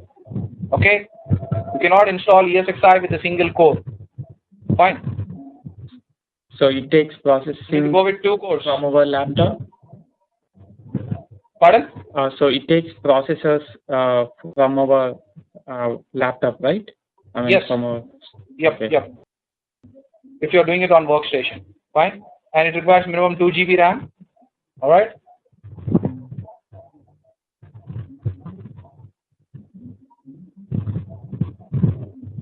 So if I have a i7 processor, right?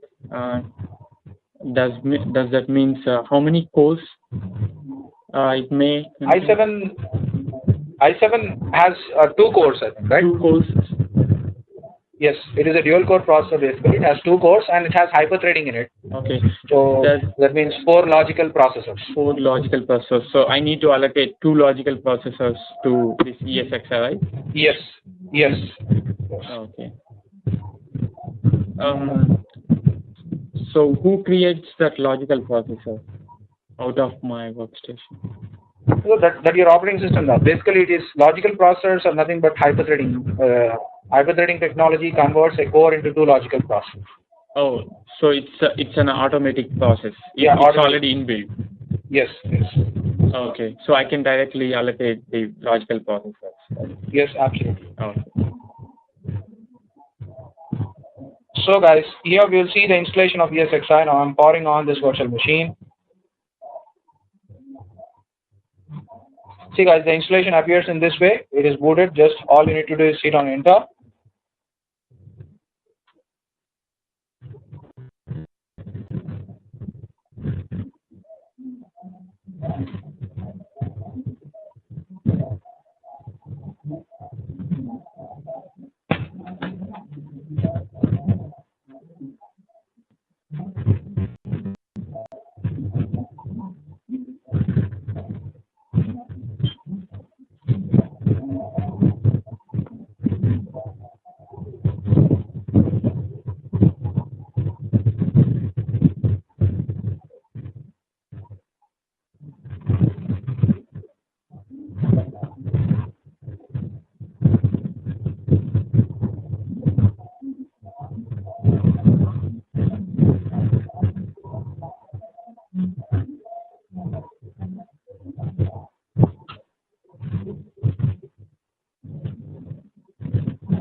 Okay, meanwhile, it gets loaded.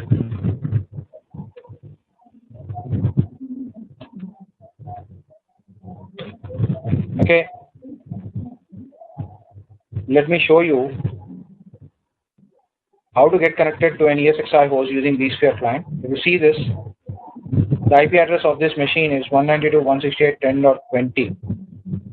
Okay, so I have vSphere client available. 192.168.10.20 root and the password. Ignore. So what IP addresses we can give? Like any private addresses, right? Like 192.168. Yes.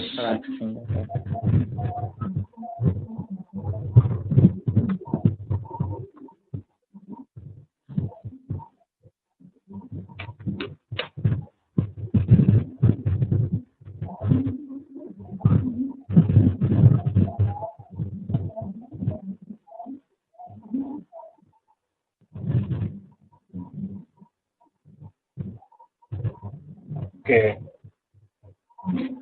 I haven't given the adapter to it.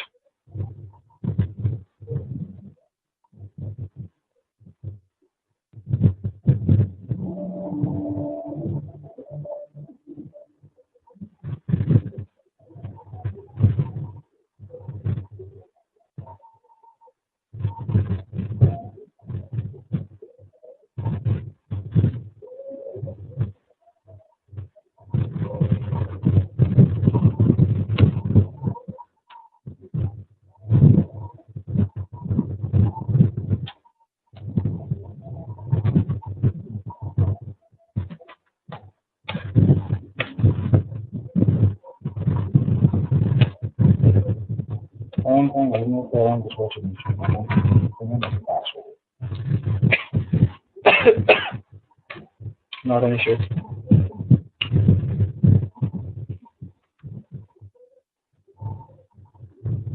Please get Google.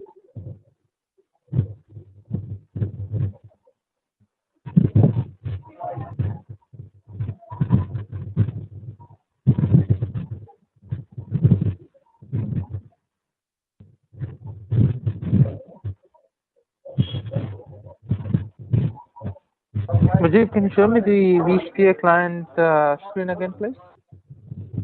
vSphere client? Yeah.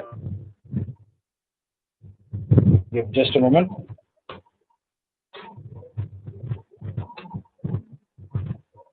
This is how vSphere client appears, and on the screen, the icon is this. This is the icon, guys. Okay, all you need to do is double click it to launch it, then give the IP address, fine, the username root, and the password what I've given, uppercase SOOM1234, and you'll get connected to your physical 10.0.1.20, let us say. Okay, and you'll get connected to that particular ESXi host. Then on top of it, you can create a virtual machine. How to create it, I'm going to show you in a moment once I show you the installation. Let this installation complete.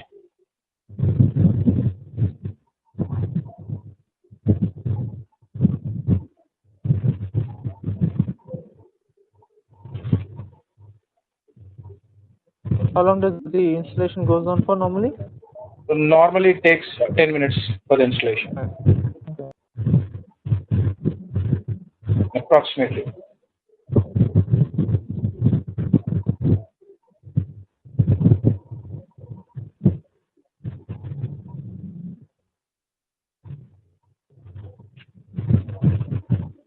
So we were not prepone the class, did we? The other day we were saying 8:30 will start. Sorry, What did you say? 4:30. Other day you were saying we'll start the class earlier, half an hour earlier. Yeah, guys, if everyone agrees, we can start our class at 4.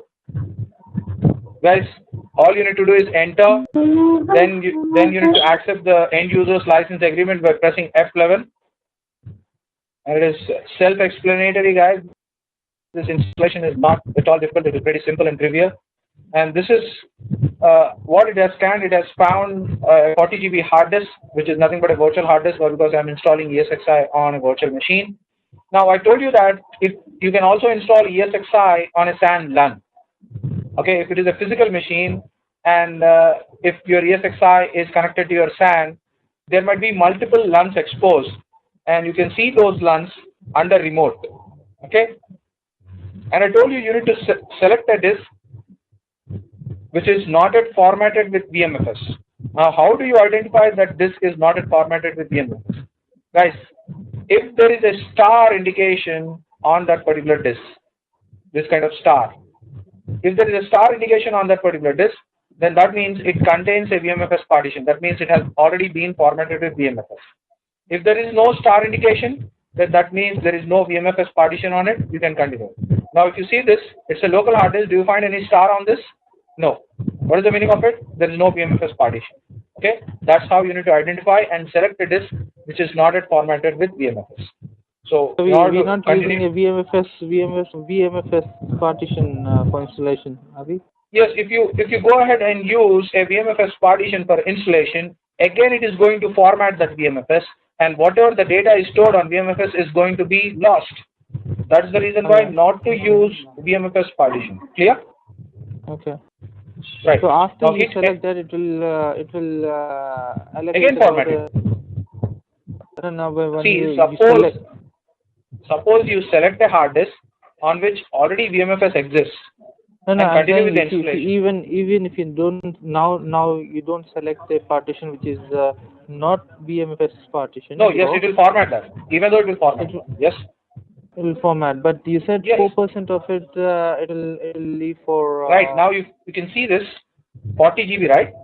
Now when it is formatting, it will take the 4 GB to create the scratch partition, and the remaining it gives to VMFS. Okay. All right. Enter. You need to select the keyboard, use default. You need to assign a password here. Okay. Let me assign the same password, uppercase S OOM 1234. Uppercase S OOM 1234. Enter.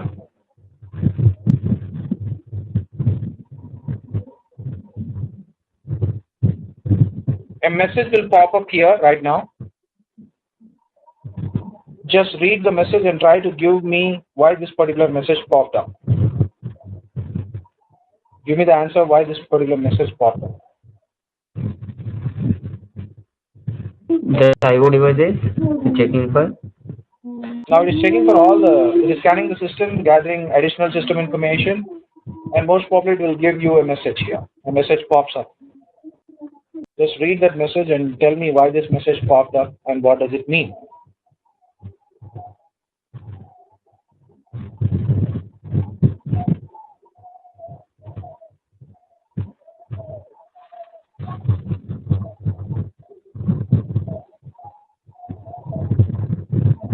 F11 to install. It's not a VMFS. It is not vSphere. Basically, if you install vSphere, then you'll get a message. There it says that there is no hardware virtualization available on the CPU, or it is not enabled in the BIOS. It gives that message because you are installing ESXi on a virtual CPU, and your virtual CPU will not have virtualization technology inbuilt. Virtualization technology inbuilt is a feature of the physical CPU. It is not available on virtual CPU. And when you practice on my servers, you'll get that message. Okay? Is your service are your servers available anytime during the day as well? Could you repeat your question? Are your servers available for practice anytime during the day? No. There will be specific timing given to you guys, and you need to log into those specific timings. All right. Given to us by who? For the timings, please coordinate with Srinivas. Okay. Okay.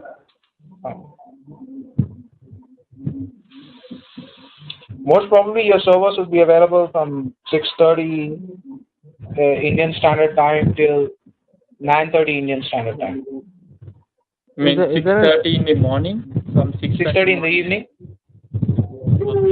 Is there any availability before class? Before the class, maybe we'll work on it. You can just have coordination. Just Because coordinate with already for Srinivas. me it's for me already it's 11:15.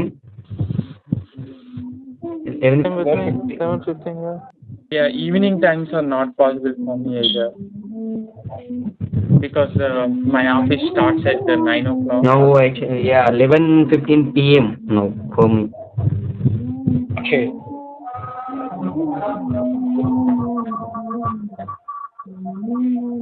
Guys, just coordinate with Srinivaji regarding the timings. Okay. There's no threshold on the number of connections to your server, right? So it's not sort of will throw us a connection denied sort of a thing if it reaches a certain number. See, guys, you're doing RDP to a Windows machine, which is an XP machine. Okay. So only one person can log into that XP machine. When we have 8 machines available for you guys, not a problem. Someone is using 3390, you have to use 3391. You decide among yourselves which is the machine you want to use, and you can get connected to it. Okay. We personally can't coordinate with each other because we don't know who's Okay. who's who. Okay. Fine.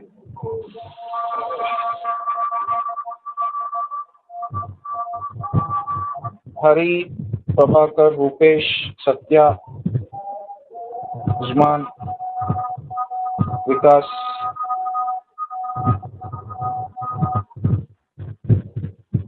You're 6 guys. Okay. So let us decide here itself. Hari is going to use 3390. Okay. Prabhakar 3391. Rupesh 3392. Satya 93. Usman 94. Vikas 95. Clear? What times? Hari till Vikas. And what would be the username for Hari? Online 1. For Prabhakar, username online 2. Rupesh online 3. Satya 4. Usman 5. And Vikas 6. Clear? The usernames would be online 1, online 2, online 3, online 4, online 5, online 6. The password is the same, uppercase SOOM 1234. Yep.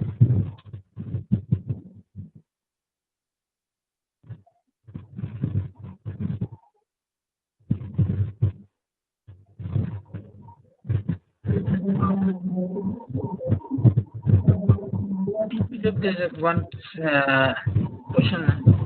Yes. See, you are not installed any OS on the host. How do you connect the storage to this host, and how do you install the ESX on the SAN storage? Okay. That part I'll explain you on SAN when I discuss SAN. Okay. Not you will. We'll discuss that part when I discuss storage part. Okay. How exactly does it get connected to a SAN and how those LANs are exposed. Fine. Not to worry. Okay. Now here the installation got successfully completed. It's a pretty simple and trivial installation, guys. Just hit on enter. It will reboot. And then, guys, any operating system after the installation is set to get an IP address from a DHCP server. And if your infrastructure has a DHCP server, then your machine is going to get an IP address from a DHCP server. However, servers are not recommended to have a dynamic IP. You have to change it to static IP. Okay. And once it gets booted, I'll show you how to use direct console user interface and do the initial configuration, like assigning the IP address, the DNS, the gateway, and the domain name. Fine?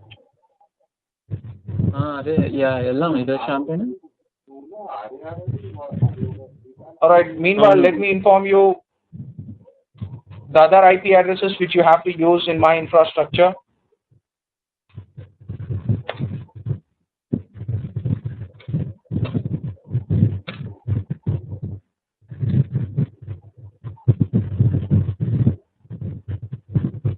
Guys, in my infrastructure, I have Active Directory and DNS configured on one machine, on one Windows machine. That IP is 10.0.1.200. Okay, it has Active Directory on it as well as DNS on it. So the IP address of my DNS would be 10.0.1.200. You can use the same DNS address for the configuration of your ESXi. And default gateway, normally in real-time infrastructures, the gateway addresses would be the IP address of the router. Here you can use the same IP 10.0.1.200 for the default gateway of your virtual machine. Alright, and guys, I'll inform you that you need to also configure host A addresses in your DNS servers. If you want to communicate with your virtual machines with the help of a name, then you need to configure the host A record on your DNS server. You can get connected to this DNS server. You can open this virtual machine, which is 10.0.1.200, and here the username is administrator DC. To access this Windows machine, the username is administrator DC, and the password is again the same, uppercase SOOM1234. Make a note of these as well. Fine. This is my Active Directory and DNS, and my domain name is zoom.com, xoom.com. Okay. Just make a note of the IP address as well. 10.0.1.200, which is my DNS. Domain name is zoom.com. The username to access that machine is administrator DC. Password is SOOM1234. Uppercase SOOM1234. Now, guys, my machine is ready. It has been installed and booted successfully. Guys, if you want to configure this ESXi, you need to use DCUI, that is Direct Console User Interface. In order to customize this machine, you need to press F2. F2 will allow you to enter into DCUI. It is going to ask for the username and the password. During the installation, if you have configured the password, you have to use the same password. If you haven't configured the password, you will be able to log in with a blank password, but it is not recommended. The password what I have assigned to this machine is uppercase SOOM1234. Enter. And now, the next screen what you're going to see, this is DCUI, Direct Console User Interface.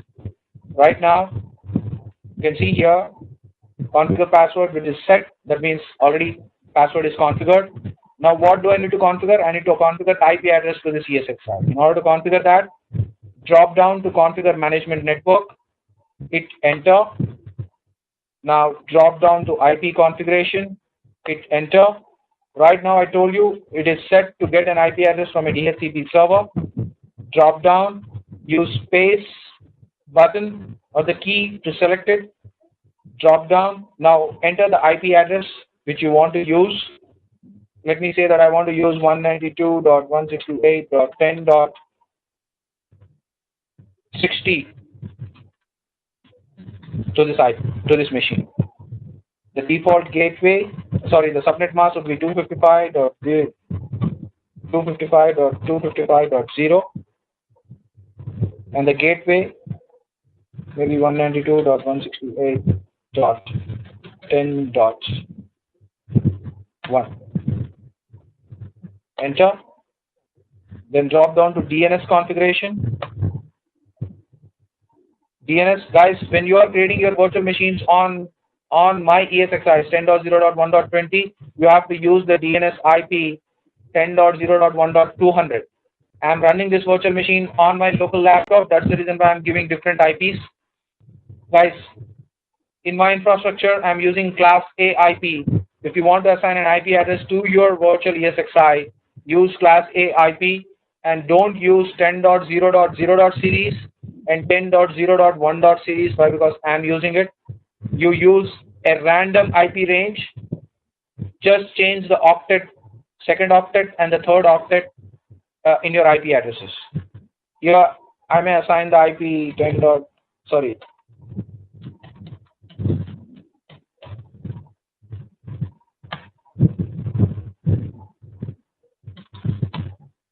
Okay, and you can assign the host name, guys. When you are giving your host names, you give this host name in this way: ESXi1 hyphen followed by your name in this way. Give the host name in this way. Fine. Enter. Now coming to DNS suffixes, you have to give the DNS suffix zoom.com in this way. Enter. Click on escape to exit. It will ask for a restart for management network. Press the Y key for S. And now, if you see this, the host name has changed to ESXi1-Mujib. The IP address what I have configured to this ESXi is 192.168.10.60. Okay. Now this is how you configure your ESXi IP addresses. Escape to log out from DCUI. Okay. Now I should be able to connect to this ESXi using my vSphere client. So let me go to my vSphere client. What is the IP address? 192.168.10.60. The username is root. The password uppercase SOOM1234. Before I go ahead and use that, let me check whether I have connectivity.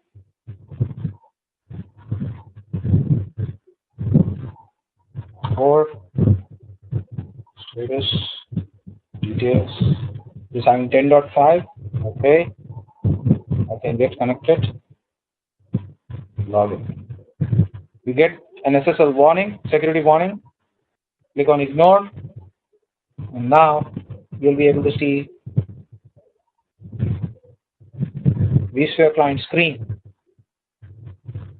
Got connected. Click on OK. So this is how vSphere client appears. Fine. Now, when you get connected to 10.0.1.20, you are going to see a similar screen, but the IP is going to change here. Fine. And how to create a virtual machine on an ESXi. I'm going to show you the steps. You can go ahead and do the same. Right click, create a new virtual machine. Select custom. Click on next. Here, you need to give a name to your virtual machine. I told you what is the naming convention you need to follow. Online-ESXi1 hyphen followed by your name, MUJDEB. Let me give my name. Click on next. Guys, here, why it is asking you the name of the virtual machine? Why? Because virtual machine is nothing but set of files stored in a folder. Why it asks you the name of the virtual machine? Because it is going to create a folder with that particular name, so that all the files associated with virtual machines are stored in it. Then it is going to ask you where you want to store that particular folder. I told you that virtual machine is nothing but set of files stored in a folder, and that folder is getting stored on a hard disk which is formatted with vm4. Now this is a hard disk which is my local hard disk. During the installation you have seen that it was a 40 GB hard disk, but now it is showing me only 35 GB because the first 4 GB has gone to scratch partition and the remaining is vmfs, and here you find that particular location. Yes. Can you go a bit slow, like you are going like express? Your voice is breaking. Could you repeat? Can you make a bit slow? Your voice is breaking. You are going like an express, man. Can you go a bit slow? Hello? Right click, create a new virtual machine. Okay. Go with custom. Click on next. Now you need to give a name to your virtual machine. Follow this naming convention, guys. Online hyphen ESXi1 hyphen followed by your name in this way. Now why this wizard is asking you to name the virtual machine? Because it has to create a folder with that particular name so that it can place all the files associated with that virtual machine in that particular folder. So now once you give a name, a folder is getting created, and it is asking me where you want to store that particular virtual machine files, where you want to store that particular folder. I told you the folder is getting stored on a hard disk which is formatted with vmfs. This is my local hard disk. Suppose your server is connected to SAN, you might find some other data stores here. You can select whatever the data store you want.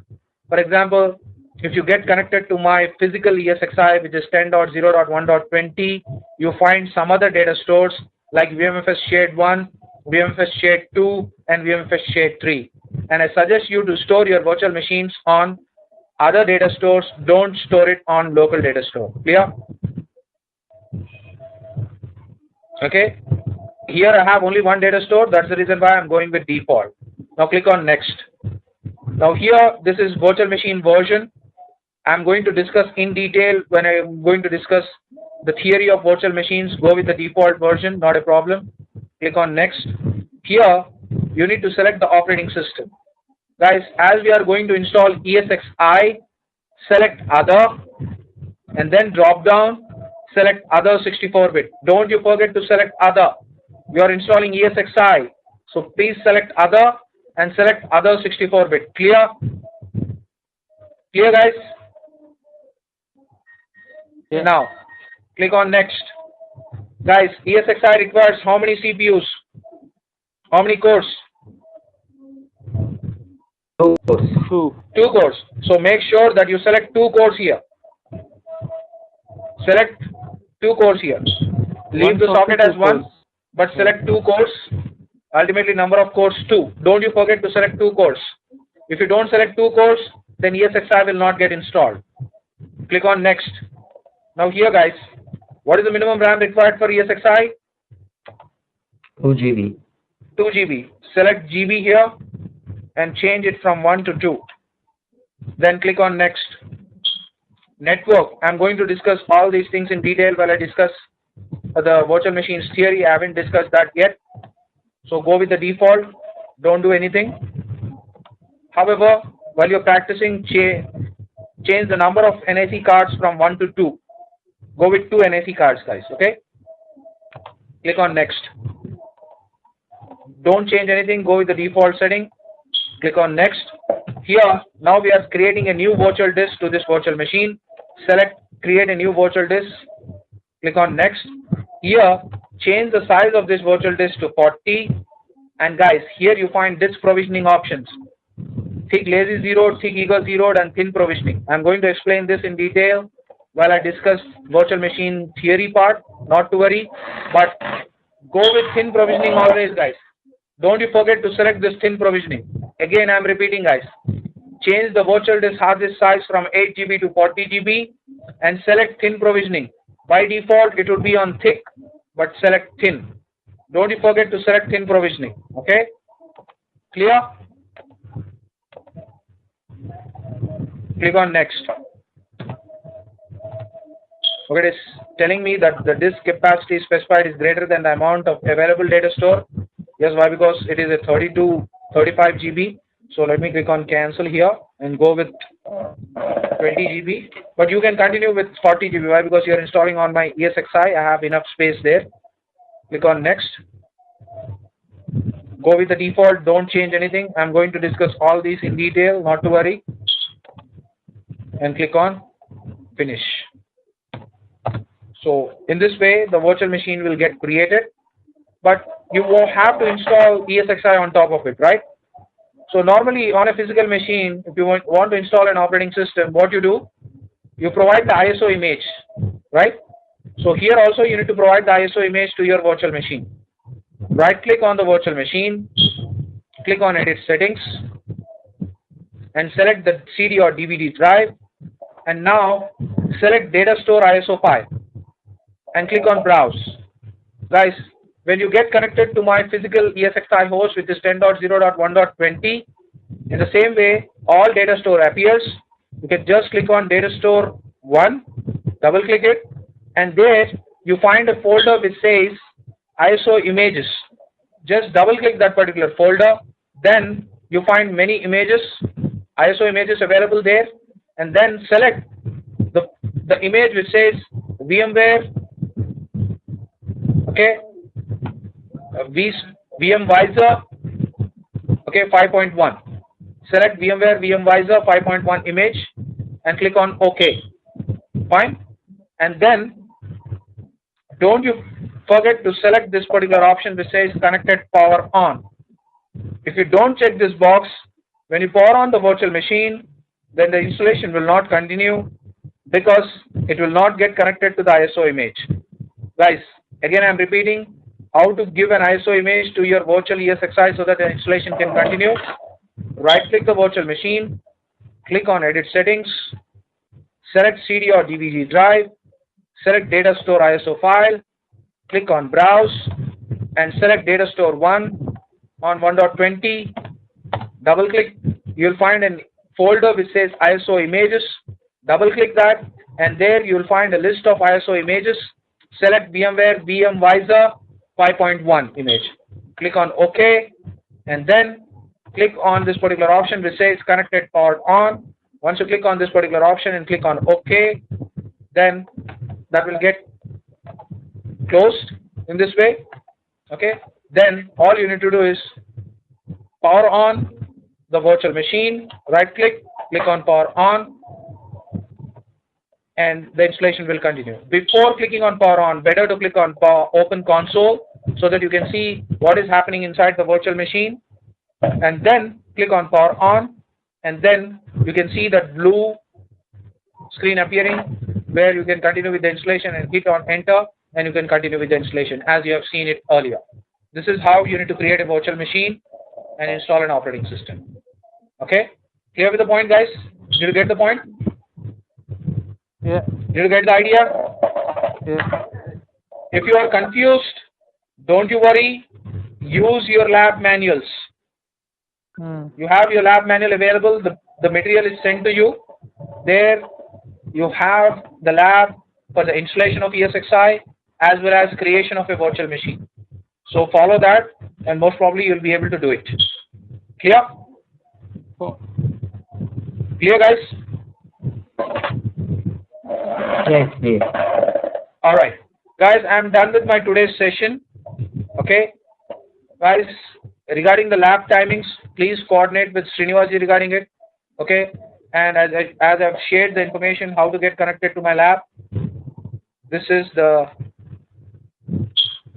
name you have to use on MSTSC.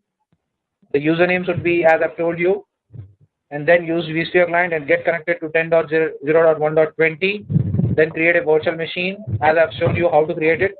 Then mount the ISO image, select data store ISO file, browse, go to data store 1, browse, select ISO images folder, browse, select VMware vm4 5.1 image, click on OK, and don't you forget to check that particular box which says connected power on. Then right click the virtual machine, click on open console. There you find the icon to power on and continue with the installation. Okay, and while giving the name to your virtual machine, don't you forget to have this naming convention online hyphen ESXi1 hyphen Hari in this way. Clear? Clear, guys? This is how you need to continue with your practicals. Fine. And guys, you can continue with your practicals most probably from tomorrow. Have conversation with Srinivasji regarding the lab timings, and the servers would be available. You can get connected remotely and you can start your practicals. However, guys, tomorrow I have some personal work. I would not be able to take the class tomorrow. Fine. You can continue with your practicals tomorrow. Make sure that you create 2 virtual machines and you install ESXi on both of your virtual machines. Okay. And we'll continue our class on Monday at 4 p.m. if everyone agrees. Is 4 p.m. okay, Indian Standard Time? Yeah. So that we can start our class at 4 p.m.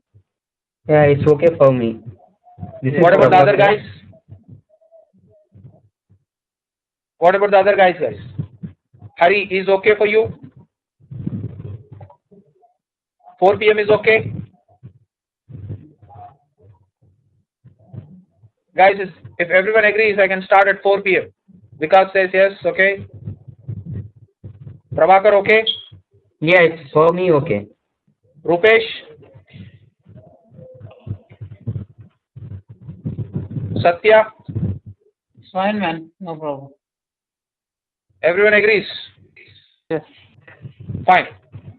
So everyone agrees. So Monday we are going to have a class at 4 p.m.